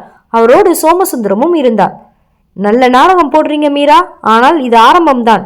உன் கம்பெனிக்கு தேவையான மூலப்பொருட்கள் வரும் வழியை நான் அடைத்து விட்டேன். லாரிகள் வராது, உற்பத்தி நடக்காது. இன்னும் 10 நாட்களில் கம்பெனியை மூடிவிட்டு எங்களிடம் மலிவு விலைக்கு விற்பீர்கள் என்று மிரட்டினார் ராஜேந்திரன். சோமசுந்தரம் ஏளனமாக சிரித்தார். ஆரவ், உன் பொண்டாட்டி புத்திசாலி தான், ஆனா இந்த அரசியல் களத்துல அவ ஒரு பாப்பா. என் சொத்து எனக்கு வேணும், அதுக்காக நான் யாரையும் அழிப்பேன். ஆரவ் பேச தொடங்கும் முன் மீரா குறுக்கிட்டாள். பெரியப்பா, ஒரு வாரம் பொறுத்திருங்கள். லாரிகள் வராது என்பது உண்மைதான், ஆனால் உற்பத்தி நிற்காது. நான் ஒரு புதிய லோக்கல் சப்ளை செயின் சிஸ்டத்தை உருவாக்கியிருக்கிறேன். இந்த பகுதியை சுற்றியுள்ள சிறு குறு தொழிலாளர்களை ஒன்றிணைத்து நமக்கு தேவையான பொருட்களை இங்கே தயாரிக்கப் போகிறோம். ராஜேந்திரன் சார், உங்கள் லாரிகளை நீங்கள் உங்கள் வீட்டிலேயே நிறுத்தி வைத்துக் கொள்ளுங்கள். ராஜேந்திரன் முகம் வெளுத்தது. என்னது, இதெல்லாம் சாத்தியமே இல்லை. உங்களுக்கு சாத்தியம் இல்லாததான் எனக்கு சாத்தியம் ராஜேந்திரன் சார். நாளை முதல் எங்கள் உற்பத்தி 2 மடங்காகும். முடிந்தால் தடுத்து பாருங்கள் என்றாள் மீரா. அவர்கள் சென்ற பிறகு ஆரவ் மீராவின் கரங்களை பற்றினான். நீ குடும்பத்தையும் கம்பெனியையும் எப்படி காப்பாற்றினாய் என்று எனக்கு தெரியவில்லை. மீரா அவன் தோளில் சாய்ந்து கொண்டாள். அவர்கள் நம்மை பலவீனமானவர்கள் என்று நினைக்கிறார்கள். நாம் அவர்களுக்கு புத்திசாலித்தனத்தால் பதில் சொல்ல வேண்டும். ஆதிரா தூங்கிவிட்டாளா? ஆமா மீரா, அவளும் உன்னை போலவே அமைதியாக போராடுகிறாள் என்று சிரித்தான் ஆரவ். அத்தியாயம் 13. ராஜேந்திரனும் சோமசுந்தரமும் வீட்டை விட்டு வெளியேறிய போது அந்த பெரிய பங்களாவின் வாசலில் கார் கிளம்பும் சத்தம் ஒரு எச்சரிக்கை மணியைப் போல ஒலித்தது. ஆரவ் தன் நெற்றியில் இருந்த காயத்தை தொட்டு பார்த்தான். ரத்தம் நின்றிருந்தது. ஆனால் அந்த வலி அவனது அடிமனதில் ஒரு கேள்வியை எழுப்பியது. மீரா, ராஜேந்திரன் சாதாரண ஆள் இல்லை. அவன் சொன்னது போல லாரிகளை தடுத்தால் பரவாயில்லை, ஆனால் கம்பெனியின் மின்சார இணைப்பை துண்டிக்க அவனால் முடியும். மின்சாரம் இல்லாமல் 1 மணி நேரம் கூட மிஷின்கள் ஓடாது. ஜப்பான் ஆர்டரை நம்மால் குறித்த நேரத்தில் முடிக்க முடியாது என்றான் ஆரவ் கவலையுடன். மீரா ஆதிராவை தொட்டிலில் இட்டுவிட்டு மெதுவாக திரும்பினார். ஆரவ், இருள் வரும் என்று தெரிந்தே விளக்கை அணைக்க காத்திருப்பவர்கள் முட்டாள்கள். இருள் வருவதற்கு முன்னே சூரியனை துணைக்கு அழைப்பவர்கள் தான் புத்திசாலிகள். ராஜேந்திரன் நம் மின்சாரத்தை வெட்டலாம், ஆனால் நம் அறிவை வெட்ட முடியாது. ஆரவ் அவளை புரியாமல் பார்த்தான். என்ன சொல்கிறாய் மீரா? நாளை காலை கம்பெனிக்கு வாருங்கள், உங்களுக்கே புரியும் என்றாள் மீரா மர்மமான புன்னகையுடன். மறுநாள் காலை 9 மணி. ஆரவ் கம்பெனிக்குள் நுழைந்த போது அங்கே ஒரு மயான அமைதி நிலவியது. கம்பெனியின் மெயின் சுவிட்ச் போர்டில் மின்சாரம் இல்லை. ராஜேந்திரன் தன் அரசியல் செல்வாக்கை பயன்படுத்தி பராமரிப்பு பணி என்ற பெயரில் கம்பெனிக்கான மின் இணைப்பை தற்காலிகமாக துண்டித்திருந்தார். தொழிலாளர்கள் அனைவரும் மிஷின்கள் முன்னால் கைகளை கட்டிக்கொண்டு நின்றனர். தர்மலிங்கம் ஐயா ஓடி வந்தார். தம்பி, கரண்ட் இல்லை. ஜெனரேட்டர் போடலாம்னு பார்த்தா டீசல் கொண்டு வர வேண்டிய லாரிகளையும் ராஜேந்திரன் நாட்கள் தடுத்து நிறுத்திட்டாங்க. இப்போ என்ன பண்றதுன்னே தெரியல. அப்போது கம்பெனியின் மொட்டை மாடியிலிருந்து மீராவின் குரல் கேட்டது. யாரும் கவலைப்பட வேண்டாம், வேலையை தொடங்குங்கள். ஆரவும் தர்மலிங்கமும் மாடிக்கு ஓடினர். அங்கே அவர்கள் கண்ட காட்சி பிரமிக்க வைத்தது. கம்பெனியின் பரந்த மொட்டை மாடி முழுவதும் நீல நிற சூரிய ஒளி தகடுகள் மின்னிக் கொண்டிருந்தன. மீரா, இதெல்லாம் எப்போது நடந்தது என்று வியப்புடன் கேட்டான் ஆரவ். கடந்த 1 வாரமாக இரவு நேரங்களில் நான் ஒரு தனியார் சோலார் நிறுவனத்துடன் பேசி இதை நிறுவினேன் ஆரவ். ராஜேந்திரன் மின்சாரத்தை வெட்டுவான் என்று எனக்கு தெரியும். அதனால்தான் இந்த சோலார் கிரிட் அமைப்பை தயார் செய்தேன். இது கம்பெனியின் 80% மின் தேவையை பூர்த்தி செய்யும். மீதி 20%க்கு நான் ஒரு புதிய லித்தியம் அயன் பேட்டரி பேக் தயார் செய்து வைத்திருக்கிறேன். இப்போது மெயின் சுவிட்சை போடுங்கள் என்றாள் மீரா. தர்மலிங்கம் சுவிட்சை போட்டார். மிஷின்கள் சீர தொடங்கின. தொழிலாளர்கள் உற்சாகத்தில் கைத்தட்டினர். ராஜேந்திரனின் இருண்ட திட்டம் சூரிய ஒளியில் பொசுங்கி போனது. இந்த செய்தி ராஜேந்திரனுக்கு எட்டிய போது அவர் தன் அலுவலகத்தில் இருந்த மேஜையை ஓங்கி தட்டினார். என்னது, கரண்ட் இல்லாமல் உன் கம்பெனி ஓடுதா? அந்த பொண்ணு எப்போ இதெல்லாம் செஞ்சா? சோமு, நீ என்ன பண்ணிட்டு இருக்க? சோமசுந்தரம் நடுங்கினார். ராஜேந்திரன், அந்த மீரா சாதாரணமானவர் இல்லை. ஒரு நடமாடும் கம்ப்யூட்டர். நாம ஒரு அடி எடுத்து வச்சா அவ 10 அடி முன்னாடி நிக்கிறா. இப்போ நாம என்ன செய்யறது? ராஜேந்திரன் கண்களில் ஒரு வஞ்சக ஒளி மின்னியது. பிசினஸ்ல அவளை ஜெயிக்க முடியாதுன்னு தெரிஞ்சு போச்சு. இப்போ அவளோட பலவீனத்தை தாக்குவோம். அவளோட பலவீனம் அவளோட குழந்தை ஆதிரா. அந்த குழந்தைய தூக்கிட்டா அவ தானா நம்ம காலில் வந்து விழுவா. சோமசுந்தரம் அதிர்ந்தா. குழந்தையவா? அது பாவம் ராஜேந்திரன், என் தம்பி பேத்தி. பணமும் அதிகாரமும் முக்கியம்னு நினைக்கும் போது பாசம் குறுக்கே வரக்கூடாது சோமு. உனக்கு உன் சொத்து வேணும்னா நான் சொல்றத கேளு என்றார் ராஜேந்திரன் அதிகாரமாக. அன்று மாலை ஆரவும் மீராவும் ஆதிராவுடன் தோட்டத்தில் விளையாடி கொண்டிருந்தனர். ஆதிரா இப்போது மெல்ல தவள தொடங்கி இருந்தாள். அவளது சிரிப்பு அந்த இடத்தையே மகிழ்ச்சியில் நினைத்தது. ஆரவ் மீராவின் கரங்களை பற்றினான். மீரா, இன்று நீ செய்த சாதனை கம்பெனி வரலாற்றிலே மிக பெரியது. ராஜேந்திரன் முகம் எப்படி இருக்கும் என்று என்னால் கற்பனை செய்ய முடிகிறது. ஆனால் அவனிடம் நாம் இன்னும் எச்சரிக்கையாக இருக்க வேண்டும். மீரா அமைதியாக இருந்தாள். அவளது போனில் ஒரு நோட்டிபிகேஷன் வந்தது. அவள் கம்பெனியின் செக்யூரிட்டி கேமராக்களை தன் போனுடன் இணைத்திருந்தாள். ஆரவ், கம்பெனி வாசலில் ஒரு கருப்பு நிற கார் அடிக்கடி வந்து செல்வதை கவனித்தாயா? அது ராஜேந்திரனின் ஆட்களுடையது. அவர்கள் கம்பெனியை தாக்கப் போவதில்லை, நம்மை வேவு பார்க்கிறார்கள். ஆதிராவை பாதுகாப்பாக பார்த்து கொள்ள வேண்டும் என்றாள் மீரா. மீரா உடனே ஒரு புதிய பாதுகாப்பு முறையை தன் வீட்டில் புகுத்தினாள். வீட்டின் சுவர்கள் முழுவதும் லேசர் சென்சார்கள் பொருத்தப்பட்டன. யாராவது அனாவசியமாக உள்ளே நுழைந்தால் உடனே அலாரம் அடிக்கும் வகையில் அவள் ஏற்பாடு செய்தாள். மறுநாள் சஞ்சய் ஜாமீனில் வெளியே வந்திருப்பதாக தகவல் கிடைத்தது. அவன் நேராக ஆரவின் வீட்டிற்கு வந்தான். ஆனால் இம்முறை அவன் காலில் விழுந்து அழுதான். அண்ணா, என்னை மன்னிச்சிடுங்க. பெரியப்பா பேச்சு கேட்டு நான் தப்பு செஞ்சிட்டேன். லண்டனை நான் வாங்கின கடனை அடைக்க அவர் தான் வழி சொன்னாரு. இப்போ நான் திருந்திட்டேன், எனக்கு ஒரு வாய்ப்பு கொடுங்க என்று கதறினான் சஞ்சய். விசாலாட்சி தன் மகனை பார்த்து மனமுருகினார். ஆரவ், அவன் உன் தம்பி, ஒரு தப்பு செஞ்சிட்டான், அவனை மன்னிச்சு ஏத்துக்கோ என்றார். ஆரவ் மீராவை பார்த்தான். மீரா சஞ்சயின் கண்களை தீர்க்கமாக பார்த்தாள். அந்த பார்வையில் ஒரு தேடல் இருந்தது. சஞ்சய், நீ திருந்தியது உண்மையாக இருந்தால் எங்களோடு இரு. ஆனால் கம்பெனிக்குள் உனக்கு இப்போதைக்கு அனுமதி கிடையாது. நீ வீட்டிலிருந்து அம்மாவுக்கு உதவி செய் என்றாள் மீரா. சஞ்சய் தலையசித்தான். ஆனால் அவன் உள்ளுக்குள் ஒரு பெரிய சதியை மறைத்து வைத்திருந்தான். ராஜேந்திரன் அவனிடம் ஒரு டீல் பேசியிருந்தான். ஆதிராவை கடத்த உதவி செய்தால் உன்னுடைய எல்லா கடன்களையும் நான் அடைத்து விடுவேன். அன்றிரவு மழையின் சத்தம் வீட்டை சூழ்ந்திருந்தது. ஆரவும் மீராவும் ஆழ்ந்த உறக்கத்தில் இருந்தனர். சஞ்சய் மெதுவாக தன் அறையிலிருந்து வெளியே வந்தான். அவனிடம் ராஜேந்திரன் கொடுத்த ஒரு ஜாமர் கருவி இருந்தது. அது மீரா வைத்திருந்த லேசர் சென்சார்களை செயலிழக்க செய்தது. அவன் ஆதிராவின் அறைக்குள் நுழைந்தான்.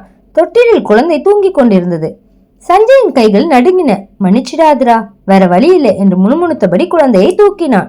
அவன் பால்கனி வழியாக இறங்க போன போது திடீரென்று அந்த அறையின் விளக்குகள் எரிந்தன. மீரா வாசலில் நின்று கொண்டிருந்தாள். அவளது கையில் ஒரு டேப்லெட் இருந்தது. சஞ்சய், நீ திருந்தவில்லை என்று எனக்கு தெரியும். ஆனால் என் மகளை தொட உனக்கு தகுதி இல்லை. சஞ்சய் அதிர்ச்சியில் குழந்தையை விடப்போன. அண்ணி, அது வந்து அந்த குழந்தையை தொட்டிலில் வை சஞ்சய். நீ வைத்திருந்த ஜாமர் கருவியை விட சக்தி வாய்ந்த ஆன்டி ஜாமர் சிஸ்டத்தை நான் ஏற்கனவே பொருத்தி விட்டேன். நீ உள்ளே நுழைந்த போதே என் போனில் அலாரம் அடித்து விட்டது என்றாள் மீரா கம்பீரமாக. ஆரவ் உள்ளே ஓடி வந்தான். சஞ்சயை பார்த்ததும் அவனுக்கு கோபம் தலைக்கேறியது. அவன் சஞ்சயை ஓங்கி ஒரு அறை அறைந்தான். தன் சொந்த பேத்தியை கடத்த துணிந்த அந்த பெரியப்பாவை விட நீ மோசமானவன் சஞ்சய், வெளியே போ. போலீசார் உள்ளே நுழைந்து சஞ்சயை கைது செய்தனர். ராஜேந்திரனின் திட்டத்தை மீரா மீண்டும் முறியடித்தாள். சம்பவம் முடிந்ததும் ஆதிராவை தூக்கி அணைத்துக் கொண்டாள் மீரா. அவளது கண்களில் முதல் முறையாக கண்ணீர் வழிந்தது. அது பயத்தினால் அல்ல, தன் குழந்தைக்கு ஏற்பட்ட ஆபத்தினால் வந்த ஆத்திரம். ஆரவ், இது போதும். ராஜேந்திரனும் சோமசுந்தரமும் உயிரோடு இருக்கும் வர ஆதிராவுக்கு நிம்மதி இருக்காது. இதுவரை நான் தற்காப்பு போர் தான் ஆடினேன். இனிமே நான் ஆக்கிரமிப்பு போர் ஆடப்போகிறேன். ராஜேந்திரன் அரசியல் சாம்ராஜ்யத்தை நான் வேரோடு பிடுங்கி எறிய போகிறேன். இது என் சபதம் என்றாள் மீரா. ஆரவ் அவளது தோளில் கை வைத்தான். நான் உன்னோடு இருக்கிறேன் மீரா. நாம் அவர்களை பாதாளத்திற்கு அனுப்புவோம். அத்தியாயம் 14. சஞ்சய் போலீசாரால் அழைத்து செல்லப்பட்ட பிறகு அந்த பெரிய பங்களாவில் ஒரு கனத்த அமைதி நிலவியது. விசாலாட்சி ஒரு மூலையில் அமர்ந்து அழுது கொண்டிருந்தார். தன் சொந்த மகனை தன் பேத்தியை கடத்த துணிந்ததை அவரால் ஜீரணிக்க முடியவில்லை. அம்மா, அழாதீர்கள் என்றான் ஆரவ் அவள் அருகில் அமர்ந்து. சஞ்சய் செய்தது மன்னிக்க முடியாத குற்றம். பாசத்தை விட பணமும் ராஜேந்திரன் கொடுத்த வாக்குறுதியும் அவனுக்கு பெரிதாக தெரிந்திருக்கிறது. இதில் உங்கள் தவறு ஏதும் இல்லை. மீரா ஆதிராவை தன் மார்போடு அணைத்தபடி நின்றிருந்தாள். குழந்தையின் மென்மையான மூச்சுக்காற்று அவள் கழுத்தில் பட்டபோது மீராவின் இதய துடிப்பு மெல்ல சீரானது. ஆனால் அவள் கண்களில் தெரிந்த அந்த தீ அணையவில்லை. ஆரவ் என்று மெல்லிய ஆனால் கனமான குரலில் அழைத்தாள் மீரா. ஆரவ் அவளை ஏறிட்டான். மீராவின் முகம் இப்போது முன்னை போல் இல்லை. அதில் ஒரு போர் வீரனின் தீவிரம் இருந்தது. இவ்வளவு நாள் நான் ஆடியது தற்காப்பு ஆட்டம். ராஜேந்திரன் அடிக்கும் போதெல்லாம் தடுத்தேன். அவன் இருளை பாய்ச்சும் போதெல்லாம் ஒளியை தேடினேன். ஆனால் அவனின் குழந்தையை தொட துணிந்து விட்டான். இனி நான் தடுத்தால் மட்டும் போதாது, அவன் கையை வெட்ட வேண்டும். மீரா தன் அறைக்கு சென்று தன் லேப்டாப்பை திறந்தாள். விடிய காலை 3 மணி. உலகம் உறங்கிக் கொண்டிருந்த நேரத்தில் மீரா ஒரு புதிய போரை தொடங்கினாள். மீராவின் விரல்கள் கீபோர்டில் மின்னல் வேகத்தில் பறந்தன. அவள் ஒரு மென்பொருள் பொறியாளர் மட்டுமல்ல, தரவு பாதுகாப்பில் நிபுணத்துவம் பெற்றவள். ராஜேந்திரன் பலம் அவனது அரசியல் செல்வாக்கு. அந்த செல்வாக்கின் பின்னால் இருப்பது அவன் சட்டவிரோதமாக சேர்த்த பணம். அந்த பணம் எங்கிருந்து வருகிறது, எங்கே போகிறது என்பதை கண்டுபிடித்தால் அவனது சாம்ராஜ்யம் சீட்டுக்கட்டுகளைப் போல சரிந்துவிடும் என்று தனக்குள் முணுமுணுத்தாள் மீரா. அடுத்த 2 மணி நேரம் மீரா ஒரு டிஜிட்டல் வேட்டையை நடத்தினாள். ராஜேந்திரன் மற்றும் சோமசுந்தரத்தின் பெயரில் உள்ள அனைத்து வங்கி கணக்குகளையும் அவள் ஆய்வு செய்ய தொடங்கினாள். நேரடியாக புகுவது கடிதம் என்பதால் அவள் ராஜேந்திரனின் பினாமி நிறுவனங்களின் தரவுகளை தோண்டி எடுத்தாள்.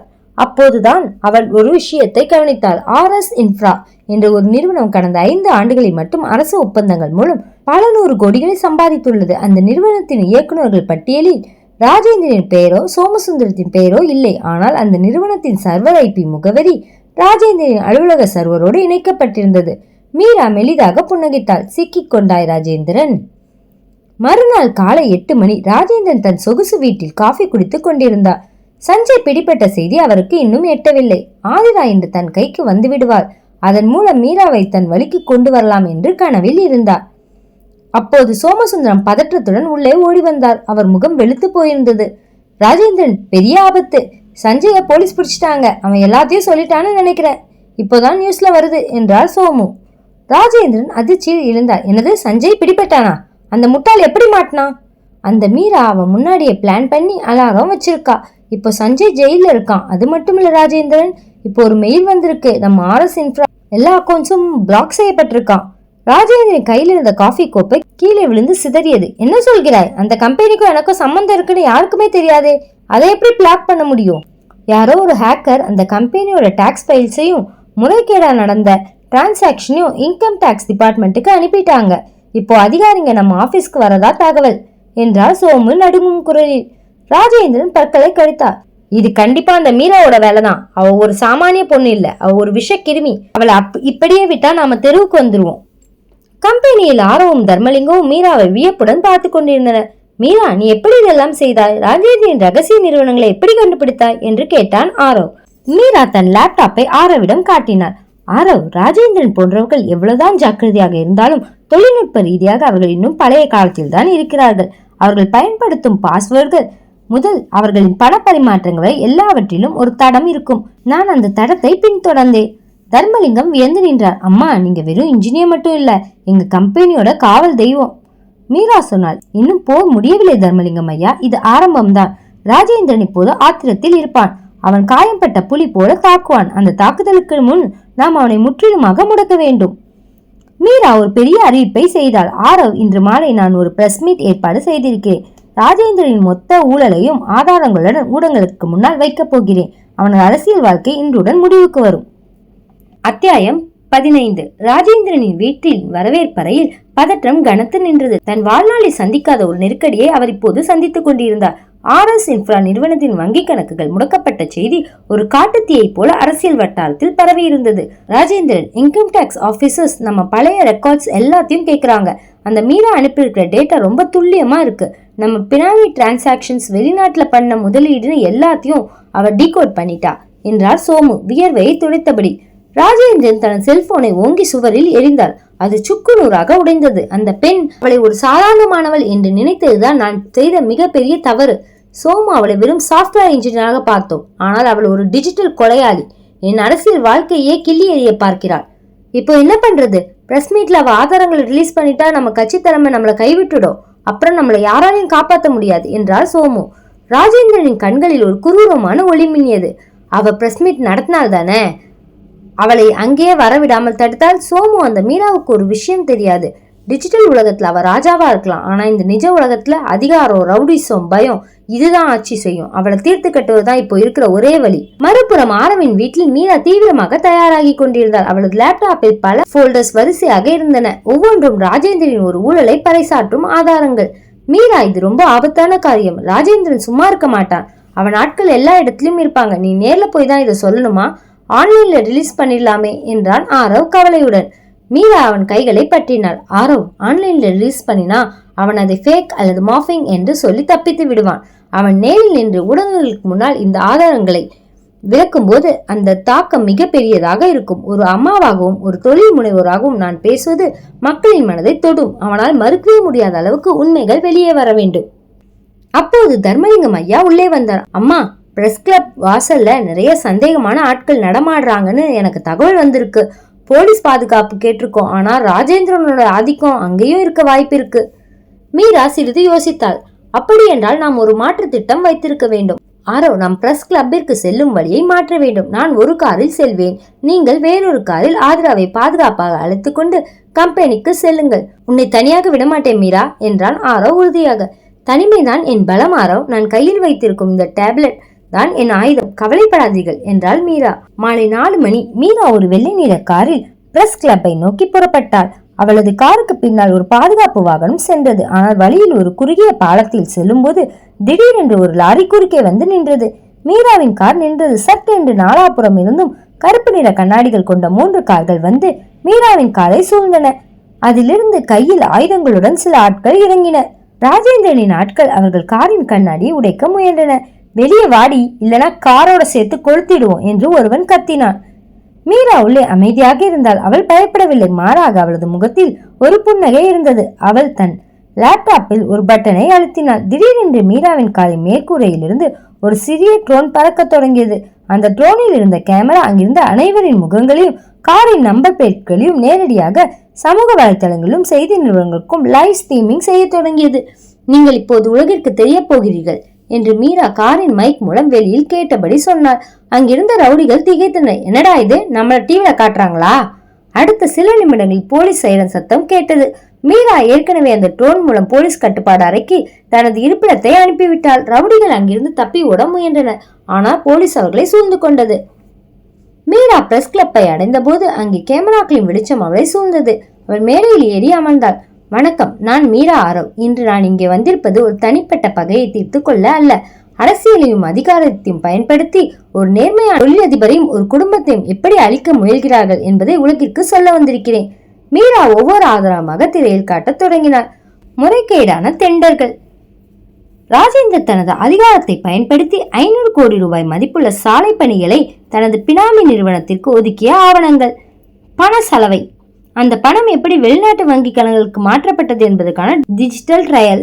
தனிப்பட்ட தாக்குதல். ராஜேந்திரன் தன் மகளை கடத்த செய்த சதி மற்றும் தொழிலாளர்களுக்கு இழைத்த அநீதி. செய்தியாளர்கள் அதிர்ச்சியில் உறைந்து போயினர். மீரா மேடம், இந்த ஆதாரங்கள் உண்மையானவைதானா என்று ஒருவர் கேட்டார். இவை அனைத்தும் எலக்ட்ரானிக் ஆதாரங்கள். எக்ஸ்பர்ட்ஸ் யாரை வைத்து வேண்டுமானாலும் சரிபார்த்து கொள்ளலாம்.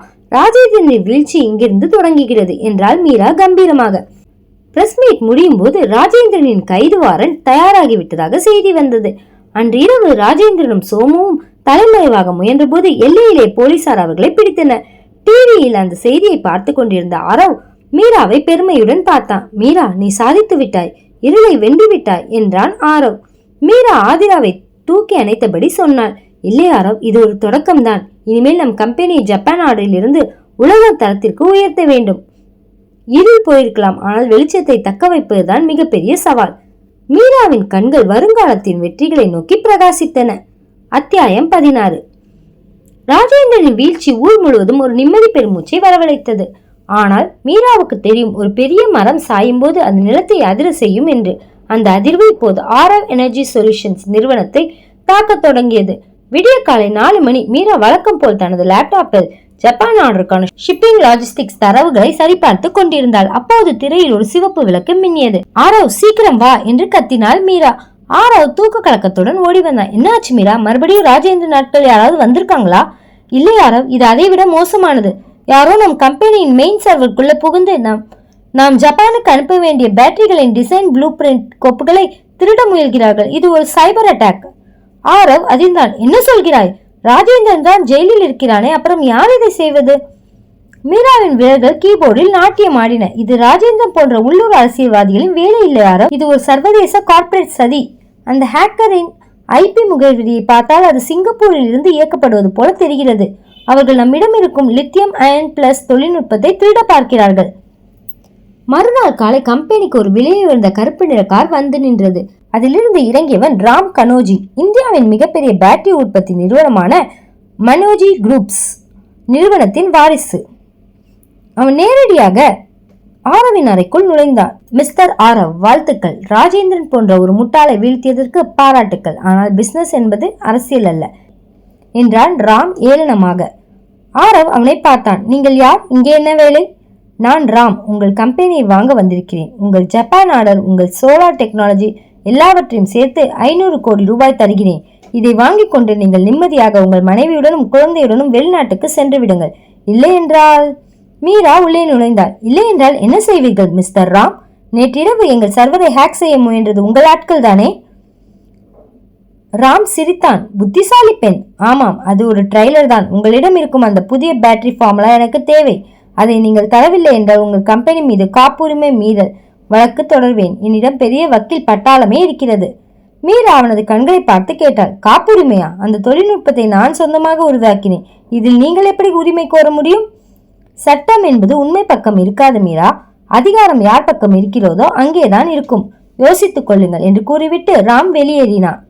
ராம் சென்ற பிறகு மீரா அமைதியாக அமர்ந்திருந்தாள். அவளது முகம் வெளுத்து போயிருந்தது.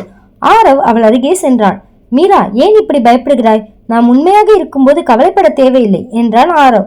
மீரா மெதுவாக பேசினாள். ஆரவ், நான் உன்னிடம் ஒரு விஷயத்தை மறைத்து விட்டேன். 5 ஆண்டுகளுக்கு முன்னால் நான் பெங்களூருவில் ஒரு பெரிய கம்பெனியில் வேலை செய்த போது ராம் மனோஜி கம்பெனியுடன் ஒரு ப்ராஜெக்டில் இணைந்திருந்தேன். அப்போது நான் உருவாக்கிய ஒரு சிறிய ரகசியத்தை ராம் திருடிவிட்டான். நான் அதற்காக போராடிய போது என் மீது பழி சுமத்தி என்னை வேலையை விட்டு தூக்கினான். அதனால்தான் நான் அந்த ஊரை விட்டே வந்துவிட்டேன். ஆரவ் அதிர்ச்சியில் உழைந்தான். ஏன் மீரா இதை பற்றி என்னிடம் சொல்லவில்லை? உன்னை இழந்து விடுவேனோ என்ற பயம் ஆரவ். ஆனால் இப்போது அந்த பழைய நிழல் மீண்டும் என்னை துரத்துகிறது. ராம் நம்மை விட பலசாலி. அவனிடம் பணமும் ஆள்பலமும் அதிகம். அன்று மாலை மீரா தனது பழைய நண்பர்களுக்கு போன் செய்தாள். அவள் மீண்டும் அந்த பழைய மீராவாக மாற வேண்டிய நேரம் வந்துவிட்டது. தர்மலிங்கம் ஐயா, கம்பெனியின் செக்யூரிட்டி இன்னும் பலப்படுத்துங்கள். இனிமேல் நம் போர்ட் டிஜிட்டல் தளத்தை மட்டுமல்ல, சட்ட ரீதியாகவும் இருக்கும். ஆரவ், நாம் வக்கீல்களை சந்திக்க போவதில்லை, நாம் உண்மையை சந்திக்க போகிறோம் என்றாள் மீரா. அவள் தனது லேப்டாப்பில் ஒரு ரகசிய போல்டரை திறந்தாள். அதில் ட்ரூத் ஆஃப் கனோஜி குரூப் என்று ஒரு கோப்பு இருந்தது. 5 ஆண்டுகளாக அவள் சேர்த்து வைத்திருந்த ஆதாரங்கள் அவை. இருளை வென்ற ஒளி இப்போது அனலாக மாறப்போகிறது. அத்தியாயம் 17. ராம் கலோஜி வீசிவிட்டு சென்ற அந்த எச்சரிக்கை ஆரவ் எனர்ஜி சொல்யூஷன்ஸ் அலுவலகத்தின் சுவர்களில் இன்னும் எதிரொலித்து கொண்டிருந்தது. ஒரு கார்ப்பரேட் யுத்தம் என்பது ஆயுதங்களால் நடப்பது அல்ல. அது அடுக்கடுக்கான ஆவணங்களாலும் சட்டப்பிரிவுகளாலும் தார்மீக கொலைகளாலும் நடத்தப்படுவது என்பதை மீரா நன்றாகவே அறிந்திருந்தாள். விடிய காலை 5 மணி. ஆரவ் மெதுவாக கண் திறந்த போது மீரா இன்னும் தனது லேப்டாப் திரையில் மூழ்கியிருப்பதை கண்டான். அவளது கண்கள் சிவந்து போயிருந்தன. ஆனால் முகத்தில் ஒரு அசாத்திய தெளிவு இருந்தது. மீரா, நீ இரவு முழுவதும் தூங்கவே இல்லையா என்றான் ஆரவ் அவள் அருகில் அமர்ந்து. மீரா தனது பார்வையை திரையிலிருந்து விலக்காமல் பேசினாள். ஆரவ், ராம் சாதாரண ஆள் இல்லை. அவன் நேற்று வந்து சென்ற 2 மணி நேரத்தில் நம் கம்பெனிக்கு எதிராக சென்னை உயர்நீதிமன்றத்தில் இடைக்கால தடை கேட்டு மனு தாக்கல் செய்திருக்கிறான். நம்முடைய லித்தியம் அயன் பிளஸ் தொழில்நுட்பம் அவனுடைய கலோஜி குரூப்ஸ் 5 ஆண்டுகளுக்கு முன்பே கண்டுபிடித்தது என்றும் நான் அதை திருடிவிட்டதாகவும் அவன் புகார் கொடுத்திருக்கிறான். ஆரவ் அதிர்ச்சியில் உழைந்தான். என்னது, திருடிவிட்டாயா? அந்த தொழில்நுட்பத்தை உருவாக்க நீ எவ்வளவு கஷ்டப்பட்டாய் என்று எனக்கு தெரியும் மீரா. 1 வாரமா சாப்பிடாம தூங்காம கெமிக்கல் ஃபார்முலாவை நீ லேப்ல ரெடி பண்ணதை நான் கண்ணால பார்த்தனே. சட்டம் சாட்சிகளை தான் நம்பும் ஆரவ், உண்மையே அல்ல. ராம் கையில் ஒரு போலி பேட்டன் ஆவணம் இருக்கிறது. அந்த ஆவணத்தின் தேதி நான் இந்த கம்பெனியில் சேருவதற்கு முன்பே பதிவு செய்யப்பட்டது போல காட்டப்பட்டிருக்கிறது. அதாவது நான் அவனிடம் வேலை செய்த போது அந்த தொழில்நுட்பத்தை அவனிடம் கொடுத்துவிட்டு இப்போது திருட்டுத்தனமாக பயன்படுத்துவதாக சித்தரிக்கிறான் என்றாள் மீரா விரக்தியுடன். காலை 10:30 மணி. ஆரவ் மற்றும் மீரா இருவரும் தங்கள் வக்கீல் சுந்தரத்துடன் நீதிமன்றத்தில் இருந்தனர். ராம் கலோஜி தனது விலையுயர்ந்த சூட் அணிந்து ஒரு பெரிய வக்கீல் பட்டாளத்துடன் வந்து நின்றான். ராமின் வக்கீல் வாதாட தொடங்கினார். யுவர் ஆனர், மீரா ஒரு மிக சிறந்த இன்ஜினியர் என்பதில் எனக்கு சந்தேகமில்லை. ஆனால் அவர் கலோஜி குரூப்ஸில் வேலை செய்த போது நிறுவனத்தின் ரகசிய தகவல்களை திருடி தனது கணவரின் கம்பெனிக்கு கொடுத்திருக்கிறார். இதற்கான டிஜிட்டல் ஆதாரங்கள் எங்களிடம் உள்ளன. இந்த தொழில்நுட்பத்தை பயன்படுத்தி அவர்கள் ஜப்பானுக்கு அனுப்ப போகும் 10,000 பேட்டரிகளும் உண்மையில் எங்கள் நிறுவனத்திற்கு சொந்தமானவை. எனவே அந்த ஆர்டரை தடை செய்ய வேண்டும். ஆரவின் வக்கீல் சுந்தரம் குறுக்கிட்டார். யுவர் ஆனர், இது முற்றிலும் பொய்யான குற்றச்சாட்டு. மீரா இந்த தொழில்நுட்பத்தை முற்றிலும் புதிய முறையில் கார்பன் நானோ டியூப் பயன்படுத்தி உருவாக்கி இருக்கிறார். விக்ரமின் பழைய பேட்டன்ட்டுக்கும் இதற்கும் சம்பந்தமே இல்லை. நீதிபதி யோசித்தார். தொழில்நுட்ப ரீதியான விஷயங்களை நீதிமன்றம் உடனடியாக தீர்மானிக்க முடியாது. எனவே 1 வார காலத்திற்கு ஆரவ் எனர்ஜி சொல்யூஷன்ஸ் இந்த தொழில்நுட்பத்தை பயன்படுத்தவோ பொருட்களை ஏற்றுமதி செய்யவோ இடைக்கால தடை விதிக்கப்படுகிறது. மேலும் ஒரு நடுநிலையான தொழில்நுட்ப குழு இந்த 2 கண்டுபிடிப்புகளையும் ஒப்பிட்டு அறிக்கை தாக்கல் செய்ய வேண்டும். இந்த தீர்ப்பு ஆரவின் தலையில் இடி விழுந்தது போல இருந்தது. மீரா, ஜப்பான் கப்பல் நாளை மறுநாள் கிளம்ப வேண்டும். 1 வாரம் தடை என்றால் அந்த அக்ரிமெண்ட் கேன்சல் ஆகிவிடும். ராம் ஜெயிக்க போகிறான் என்றான் ஆரவ் பதற்றத்துடன். ராம் அவர்கள் அருகில் வந்து மெதுவாக சொன்னான். இன்னும் நேரம் இருக்கிறது ஆரவ். அந்த 500 கோடியை வாங்கி கொண்டு கம்பெனி என்னிடம் கொடுத்துவிடு. இல்லை என்றால் கோர்ட் வாசல்லே உன் கம்பெனி ஏலத்திற்கு வரும்.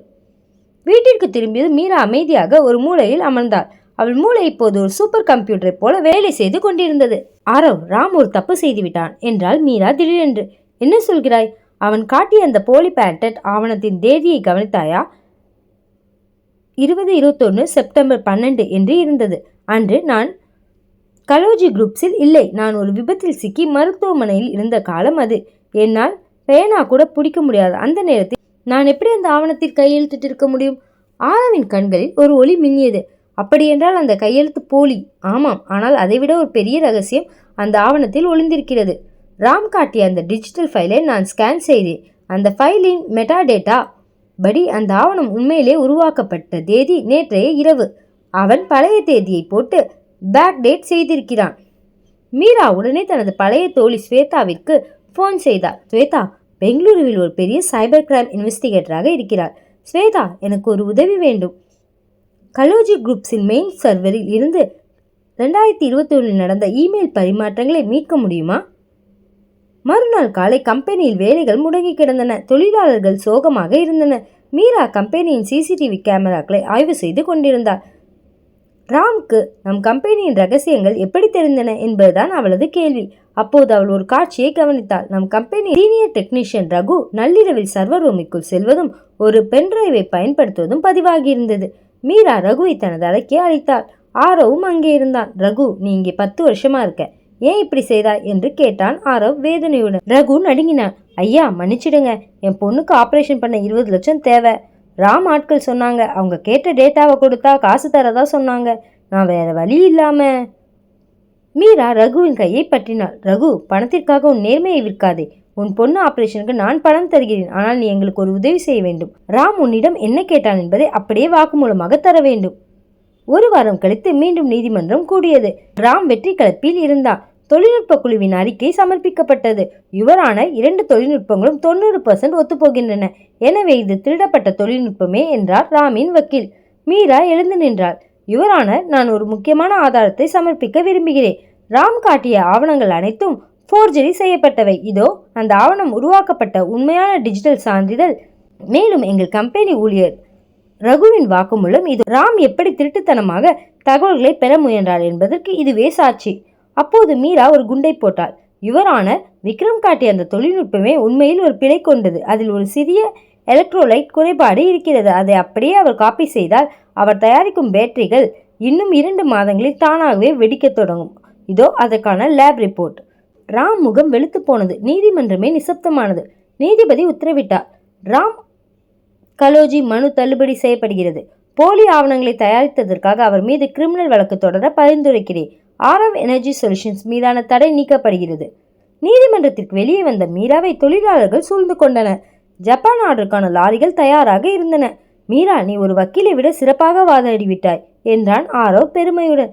இது வெறும் ஆரம்பம்தான் ஆரவ். ராம் இப்போது காயப்பட்ட நாகம் போல இருப்பான். அவன் அடுத்த தாக்குதலை தொடங்குவதற்குள் நாம் இன்னும் பலமாக மாற வேண்டும். அத்தியாயம் 18. ஜப்பான் நோக்கி புறப்பட்ட முதல் கண்டெய்னர் கப்பல் வங்கக்கடலின் அலைகளை கிழித்து கொண்டு சென்ற செய்தி ஆரவ் எனர்ஜி சொல்யூஷன்ஸ் அலுவலகத்தில் ஒரு திருவிழா கோலத்தை உருவாக்கியிருந்தது. தொழிலாளர்கள் ஒருவருக்கொருவர் இனிப்புகளை பகிர்ந்து கொண்டனர். தர்மலிங்கம் ஐயாவின் கண்களில் ஆனந்த கண்ணீர். தம்பி, 30 வருஷமா இந்த கம்பெனியில் இருக்க, இவ்வளவு பெரிய ஆர்டர், அதுவும் ஜப்பான்ல இருந்து கிடைச்சது நம்ம ஊருக்கே பெருமை என்றார் தர்மலிங்கம் நெகிழ்ச்சியுடன். ஆரவ் புன்னகைத்தான். இதெல்லாம் மீரா இல்லைன்னா சாத்தியமே இல்லை ஐயா. அவதான் இந்த கம்பெனியோட மூளை. அப்போது மீரா தனது அறையிலிருந்து வெளியே வந்தாள். அவளது முகம் வழக்கமான உற்சாகத்துடன் இல்லை. ஏதோ ஒரு சிந்தனை அவளை அரித்து கொண்டிருந்தது. மீரா, ஏன் ஒரு மாதிரியாக இருக்கிறாய்? அதான் ஜெயித்து விட்டோமே என்றான் ஆரவ். ஆரவ், ராம் கலோஜி போன்றவர்கள் தோற்று போவதை விட அவமானப்படுவதை தான் அதிகம் வெறுப்பார்கள். நீதிமன்றத்தில் நான் அவனை அவமானப்படுத்தி விட்டேன். அவன் இப்போது காயம்பட்ட நாகம். அவன் அடுத்து எங்கே தீண்டுவான் என்பதுதான் என் கவலை என்றாள் மீரா தொலைபேசியை பார்த்தபடி. அவள் சொன்னது போலவே அடுத்த சில மணி நேரங்களில் ஒரு டிஜிட்டல் வெடிகுண்டு வெடித்தது. மதியம் 2 மணி. திடீரென்று வாட்ஸ்அப் மற்றும் ட்விட்டரில் ஒரு வீடியோ வைரலானது. அந்த வீடியோவில் ஆரவ் எனர்ஜி சொல்யூஷன்ஸ் கம்பெனியின் கழிவு நீர் அருகிலுள்ள ஆற்றில் கலப்பது போலவும் அதனால் அந்த கிராமத்து மக்கள் நோய்வாய்ப்படுவது போலவும் சித்தரிக்கப்பட்டிருந்தது. ஆரவையா, இதை பாருங்க என்று கத்தினான் ஒரு ஊழியர். அந்த வீடியோவில் ஒரு பெண் அழுது கொண்டே பேசினாள். இந்த கம்பெனி வந்த பிறகு எங்க ஆடு மாடெல்லாம் செத்து போச்சு. எங்க குழந்தைகளுக்கு தோல் அரிப்பு வருது. இவங்க பேட்டரி தயாரிக்கிறதுக்காக எங்க ஊர் தண்ணியை விஷமாக்குறாங்க. ஆரவ் அதிர்ந்தான். மீரா, இது சுத்த போய். நம்ம கம்பெனியில் 0 லிக்விட் டிஸ்சார்ஜ் பிளான்ட் வச்சிருக்கோம். ஒரு சொட்டு தண்ணி கூட வெளியே போகாது. இது எப்படி சாத்தியம்? இது டீப் ஃபேக் தொழில்நுட்பம் ஆரவ். இது டீப் ஃபேக் தொழில்நுட்பம் ஆரவ். அந்த பெண்ணின் முகம், இந்த இடத்தின் பின்னணி எல்லாமே AI மூலம் உருவாக்கப்பட்டவை. ஆனால் சாதாரண மக்கள் இதை உண்மை என்று நம்புவார்கள். பார், கீழே கமெண்ட்டுகளை பார். இந்த கம்பெனியை மூடுங்கள். மக்களின் உயிரோடு விளையாடும் ஆரவ் எனர்ஜி ஒழிக. அடுத்த அரை மணி நேரத்தில் கம்பெனி வாசலில் நூற்றுக்கணக்கான ஆட்கள் கூட தொடங்கினர். அவர்கள் கையில் கருப்பு கொடிகளும் கட்டைகளும் இருந்தன. அவர்கள் உண்மையில் அந்த ஊர்க்காரர்கள் அல்ல என்பது பார்த்தாலே தெரிந்தது. அவர்கள் ராம் கலோஜி அனுப்பப்பட்ட கூலிப்படை. மூடு, கம்பெனியை மூடு என்று கோஷம் விண்ணை பிளந்தது. கம்பெனியின் கண்ணாடிகள் மீது கற்கள் வந்து விழுந்தன. தொழிலாளர்கள் பயந்து ஒரு மூலையில் ஒதுங்கின. போலீஸ்க்கு ஃபோன் பண்ணுங்க தர்மலிங்கம் ஐயா என்றான் ஆரவ். பண்ணிட்டேன் தம்பி, ஆனால் இந்த ஏரியாவில் ஏதோ கலரும்னு சொல்லி போலீஸ் வர தாமதமாகும்னு சொல்கிறாங்க. இது எல்லாமே பிளான் பண்ணி நடக்குது என்றால் தர்மலிங்கம் பதற்றத்துடன். மீரா மேல்தளத்திற்கு சென்று கூட்டத்தை பார்த்தாள். ராம் கலோஜி தூரத்தில் ஒரு காரில் அமர்ந்து இதை பார்த்து கொண்டிருப்பதை அவள் கவனித்தாள். அவன் முகத்தில் ஒரு வஞ்சக சிரிப்பு இருந்தது. ஆரவ், நாம் வெளியே சென்று பேசினால் நம்மை அடித்து கொண்டு விடுவார்கள். ஆனால் நாம் அமைதியாக இருந்தால் கம்பெனியையே எடுத்து விடுவார்கள். நமக்கு இப்போது ஒரு உண்மை சோதனை தேவை என்றாள் மீரா. அவள் உடனே கம்பெனியின் ஸ்பீக்கர் சிஸ்டத்தை ஆன் செய்தாள். அவளது குரல் அந்த ஏரியா முழுவதும் எதிரொலித்தது. ஊர் மக்களே, உங்கள் போராட்டத்தை நான் மதிக்கிறேன். ஆனால் ஒரு நிமிடம் இதை பாருங்கள். உங்கள் கையில் இருக்கும் போனில் ஒரு லிங்க் அனுப்பியிருக்கிறேன். அதை திறந்து பாருங்கள். மீரா அந்த ஊர் பஞ்சாயத்து தலைவருக்கும் முக்கிய பிரமுகர்களுக்கும் கம்பெனியின் real time water quality sensor தரவுகளை நேரடியாக அனுப்பி வைத்தாள். கடந்த 1 வருடமாக எங்கள் கழிவுநீர் சுத்திகரிக்கப்படும் விதத்தை இந்த கேமராக்கள் நேரடியாக காட்டுகின்றன. அந்த வீடியோவில் காட்டப்பட்ட இடம் நம் ஊரே இல்லை. அது வேறொரு மாநிலத்தில் நடந்த பழைய விபத்து. ஆதாரங்கள் இதோ. கூட்டத்தில் இருந்த சிலர் போனை பார்த்தனர். உண்மை தெரிய தொடங்கியதும் அங்கிருந்து நிஜமான ஊர் மக்கள் அமைதியானார்கள். ஆனால் ராமின் கூலிப்படை ஆக்ரோஷமாக மாறினர். அவர்கள் கேட்டை உடைத்து கொண்டு உள்ளே நுழைய முயன்றனர். அப்போது மீரா ஒரு சுவிட்சை அழுத்தினாள். கம்பெனி கேட்டை சுற்றி ஒரு மெல்லிய மின் காந்த புலம் உருவாக்கப்பட்டது. கேட்டை தொட்ட ரவுடிகளுக்கு ஒரு சிறிய மின் அதிர்ச்சி ஏற்பட்டது. அவர்கள் தூக்கி எறியப்பட்டனர். யாரும் உள்ளே நுழைய முடியாது, போலீஸ் இதோ வந்துவிட்டது என்றாள் மீரா. தூரத்தை போலீஸ் சைரன் சத்தம் கேட்டது. ராம் கலோஜி நிலைமை கைமீறுவதைக் கண்டு காரை எடுத்துக்கொண்டு தப்பினான். அன்று இரவு கம்பெனியின் போலீஸ் பாதுகாப்பு போட்டப்பட்டிருந்தது. ஆரவும் மீராவும் மிகவும் சோர்வாக இருந்தனர். மீரா, ராம் இவ்வளவு தலைக்குறவாக இருங்குவான் என்று நான் நினைக்கவில்லை. அவன் மக்களை தூண்டிவிட்டு நம்மை அழிக்க பார்க்கிறான் என்றான் ஆரவ். ஆரவ், கார்ப்பரேட் உலகில் பெயரை சிதைப்பது என்பது ஒரு பெரிய ஆயுதம். அவன் நம் கம்பெனியின் பிராண்ட் மதிப்பை அழிக்க பார்க்கிறான்.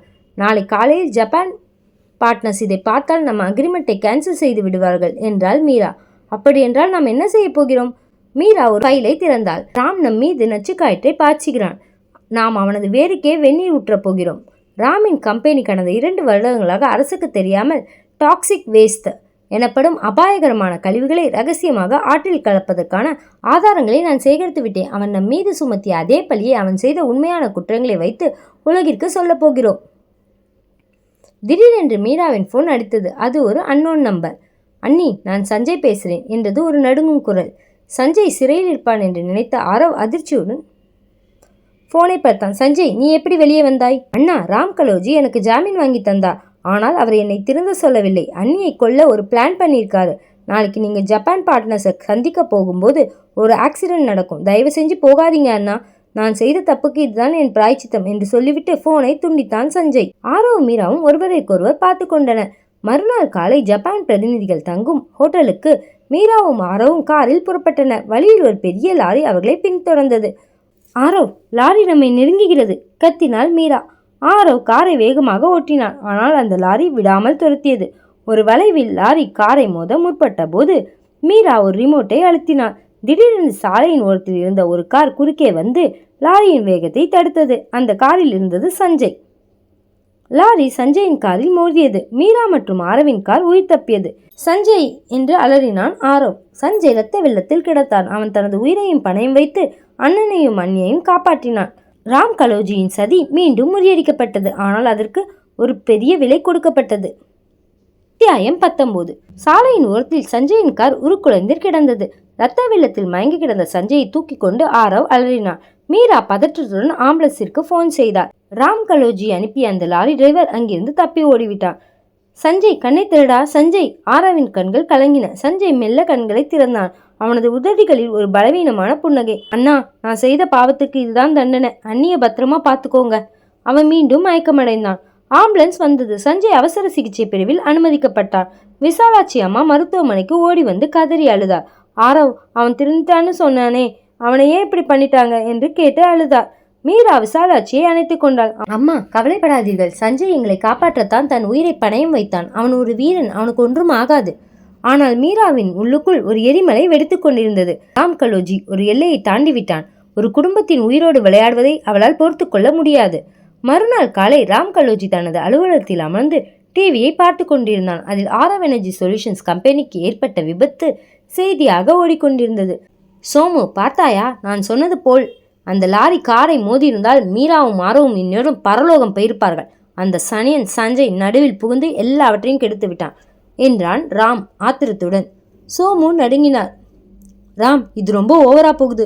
போலீஸ் அந்த லாரி டிரைவரை தேடுறாங்க. அவன் மாட்டினா நம்ம பேரும் வெளில வரும்.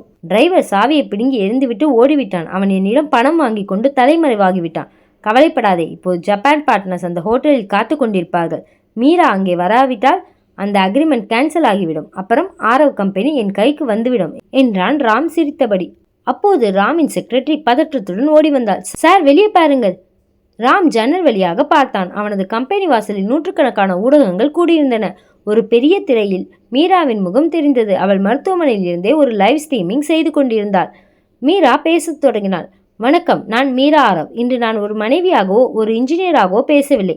ஒரு கார்ப்பரேட் ரவுடியால் பாதிக்கப்பட்ட ஒரு குடும்பத்தின் உறுப்பினராக பேசுகிறேன். மிஸ்டர் ராம் கலோஜி, நீங்கள் என் கம்பெனியை வாங்க ஆசைப்பட்டீர்கள். நான் மறுத்தேன். நீங்கள் என் தொழில்நுட்பத்தை திருட பார்த்தீர்கள். நான் நீதிமன்றத்தில் உங்களை வீழ்த்தினேன். இப்போது நீங்கள் என் குடும்பத்தை கொல்ல ஆசைப்பட்டீர்கள். அவள் ஒரு வீடியோவை பிளே செய்தாள். அது அந்த லாரி டிரைவர் ராமிடம் பணம் வாங்கியும் ரகசிய சிசிடிவி காட்சி. இந்த டிரைவரை தேட வேண்டாம். அவன் இப்போது போலீஸ் பிடியில் இருக்கிறான். அவன் கொடுத்த வாக்குமூலம் இதோ.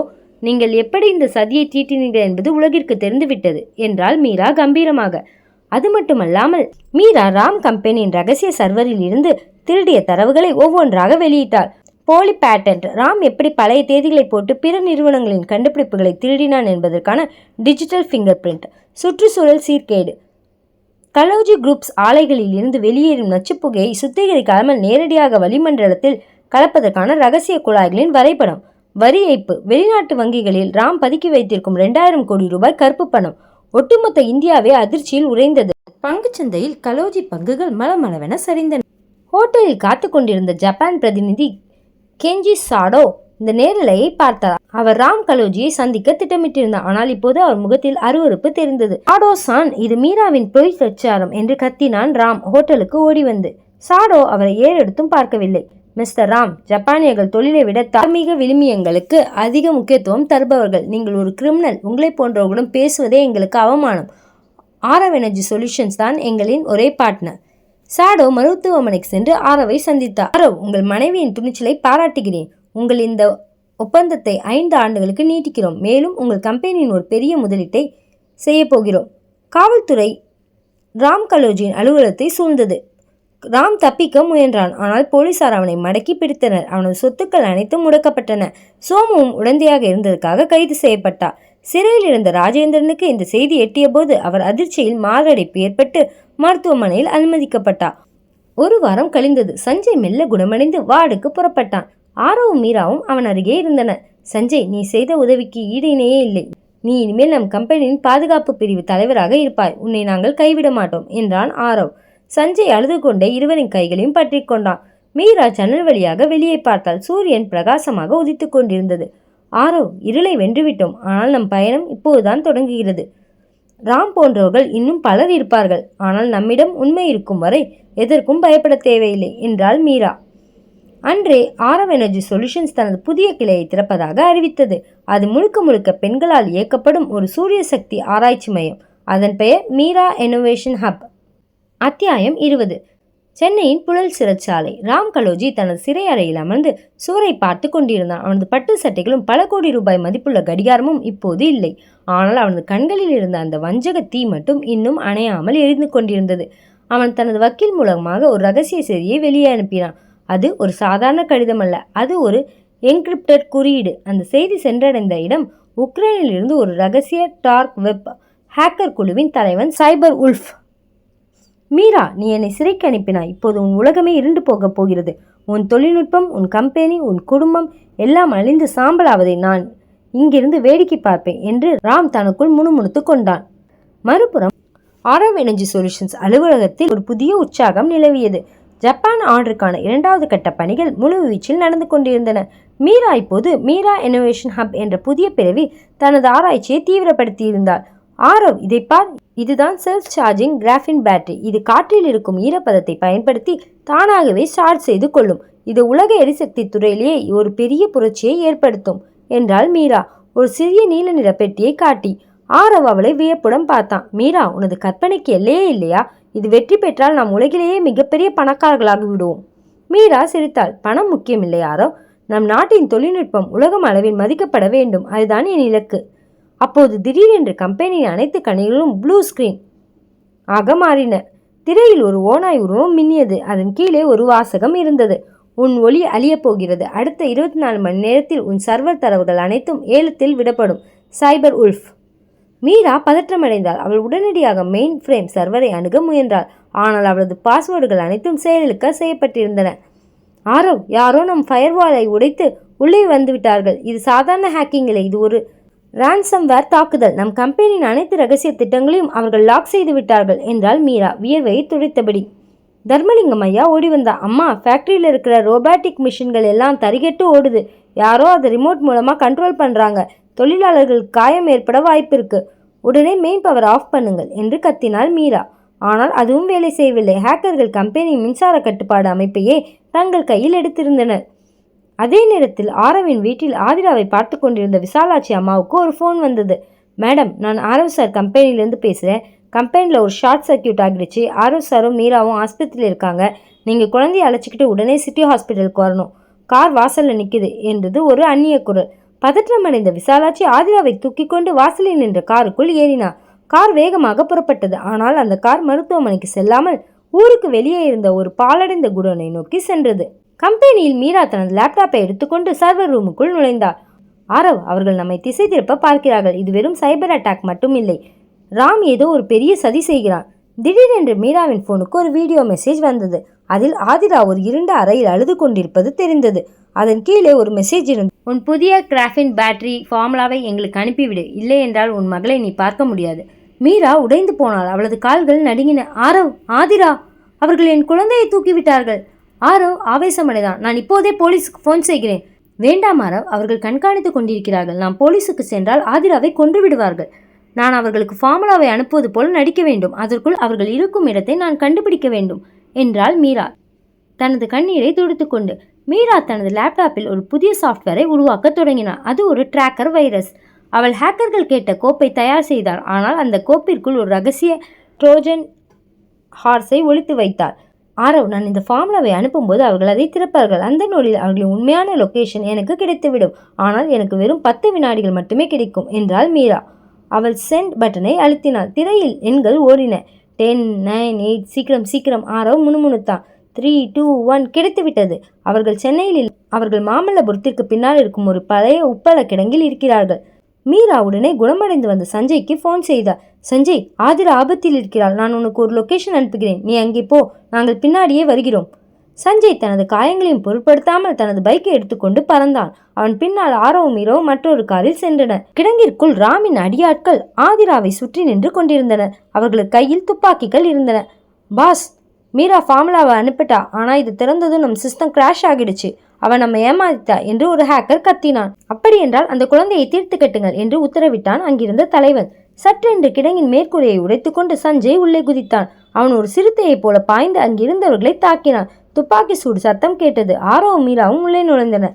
ஆரவ் ரவுடிகளுடன் சண்டையிட்டான். மீரா ஓடி சென்று ஆதிராவை தூக்கி கொண்டாள். சஞ்சய் ஒரு ரவுடியின் கையில் இருந்த துப்பாக்கியை பறித்து அவனை வீழ்த்தினான். ஆனால் மற்றொரு ரவுடி மீராவை நோக்கி துப்பாக்கியை நீட்டினான். மீரா நகரு என்று கத்தியபடி சஞ்சய் குறுக்கே நின்றான். குண்டு சஞ்சயின் தோளில் பாய்ந்தது. அதே நேரத்தில் போலீசார் அந்த இடத்தை சூழ்ந்தனர். ரவுடிகள் சரணடைந்தனர். ஆதிரா பத்திரமாக மீட்கப்பட்டாள். ஆனால் மீரா இதோடு நிறுத்தவில்லை. அவள் மீண்டும் தனது லேப்டாப்பை திறந்தாள். நீங்கள் என் குழந்தையை தொட்டுவிட்டீர்கள். இனி உங்கள் நெட்வொர்க்கே இருக்காது என்றாள் மீரா ஆவேசமாக.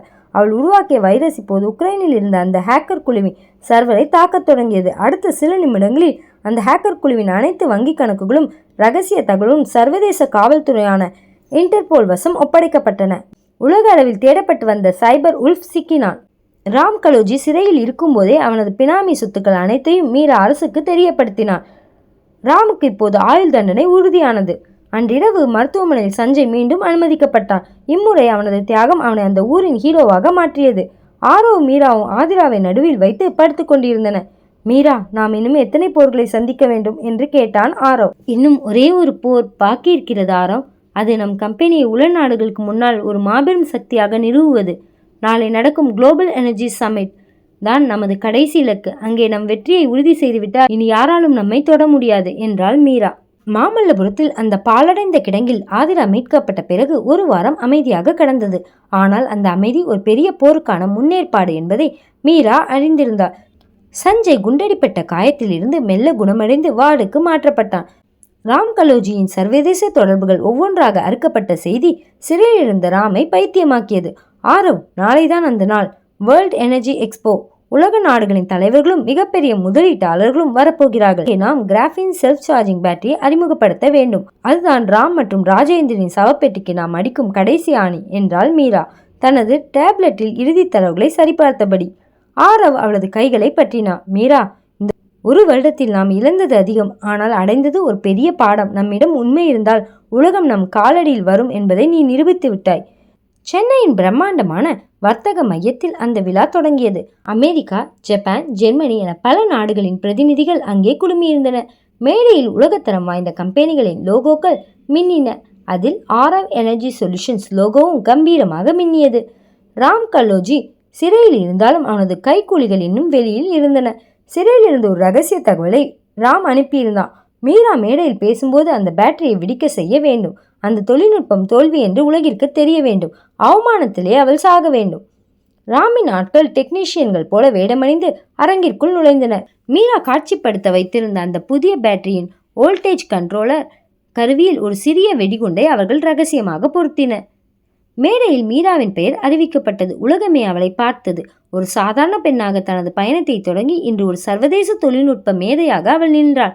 மீரா பேசத் தொடங்கினாள். வணக்கம். எரிசக்தி என்பது ஒரு வியாபாரமாக மாறிவிட்டது. ஆனால் அது ஒரு அடிப்படை உரிமை.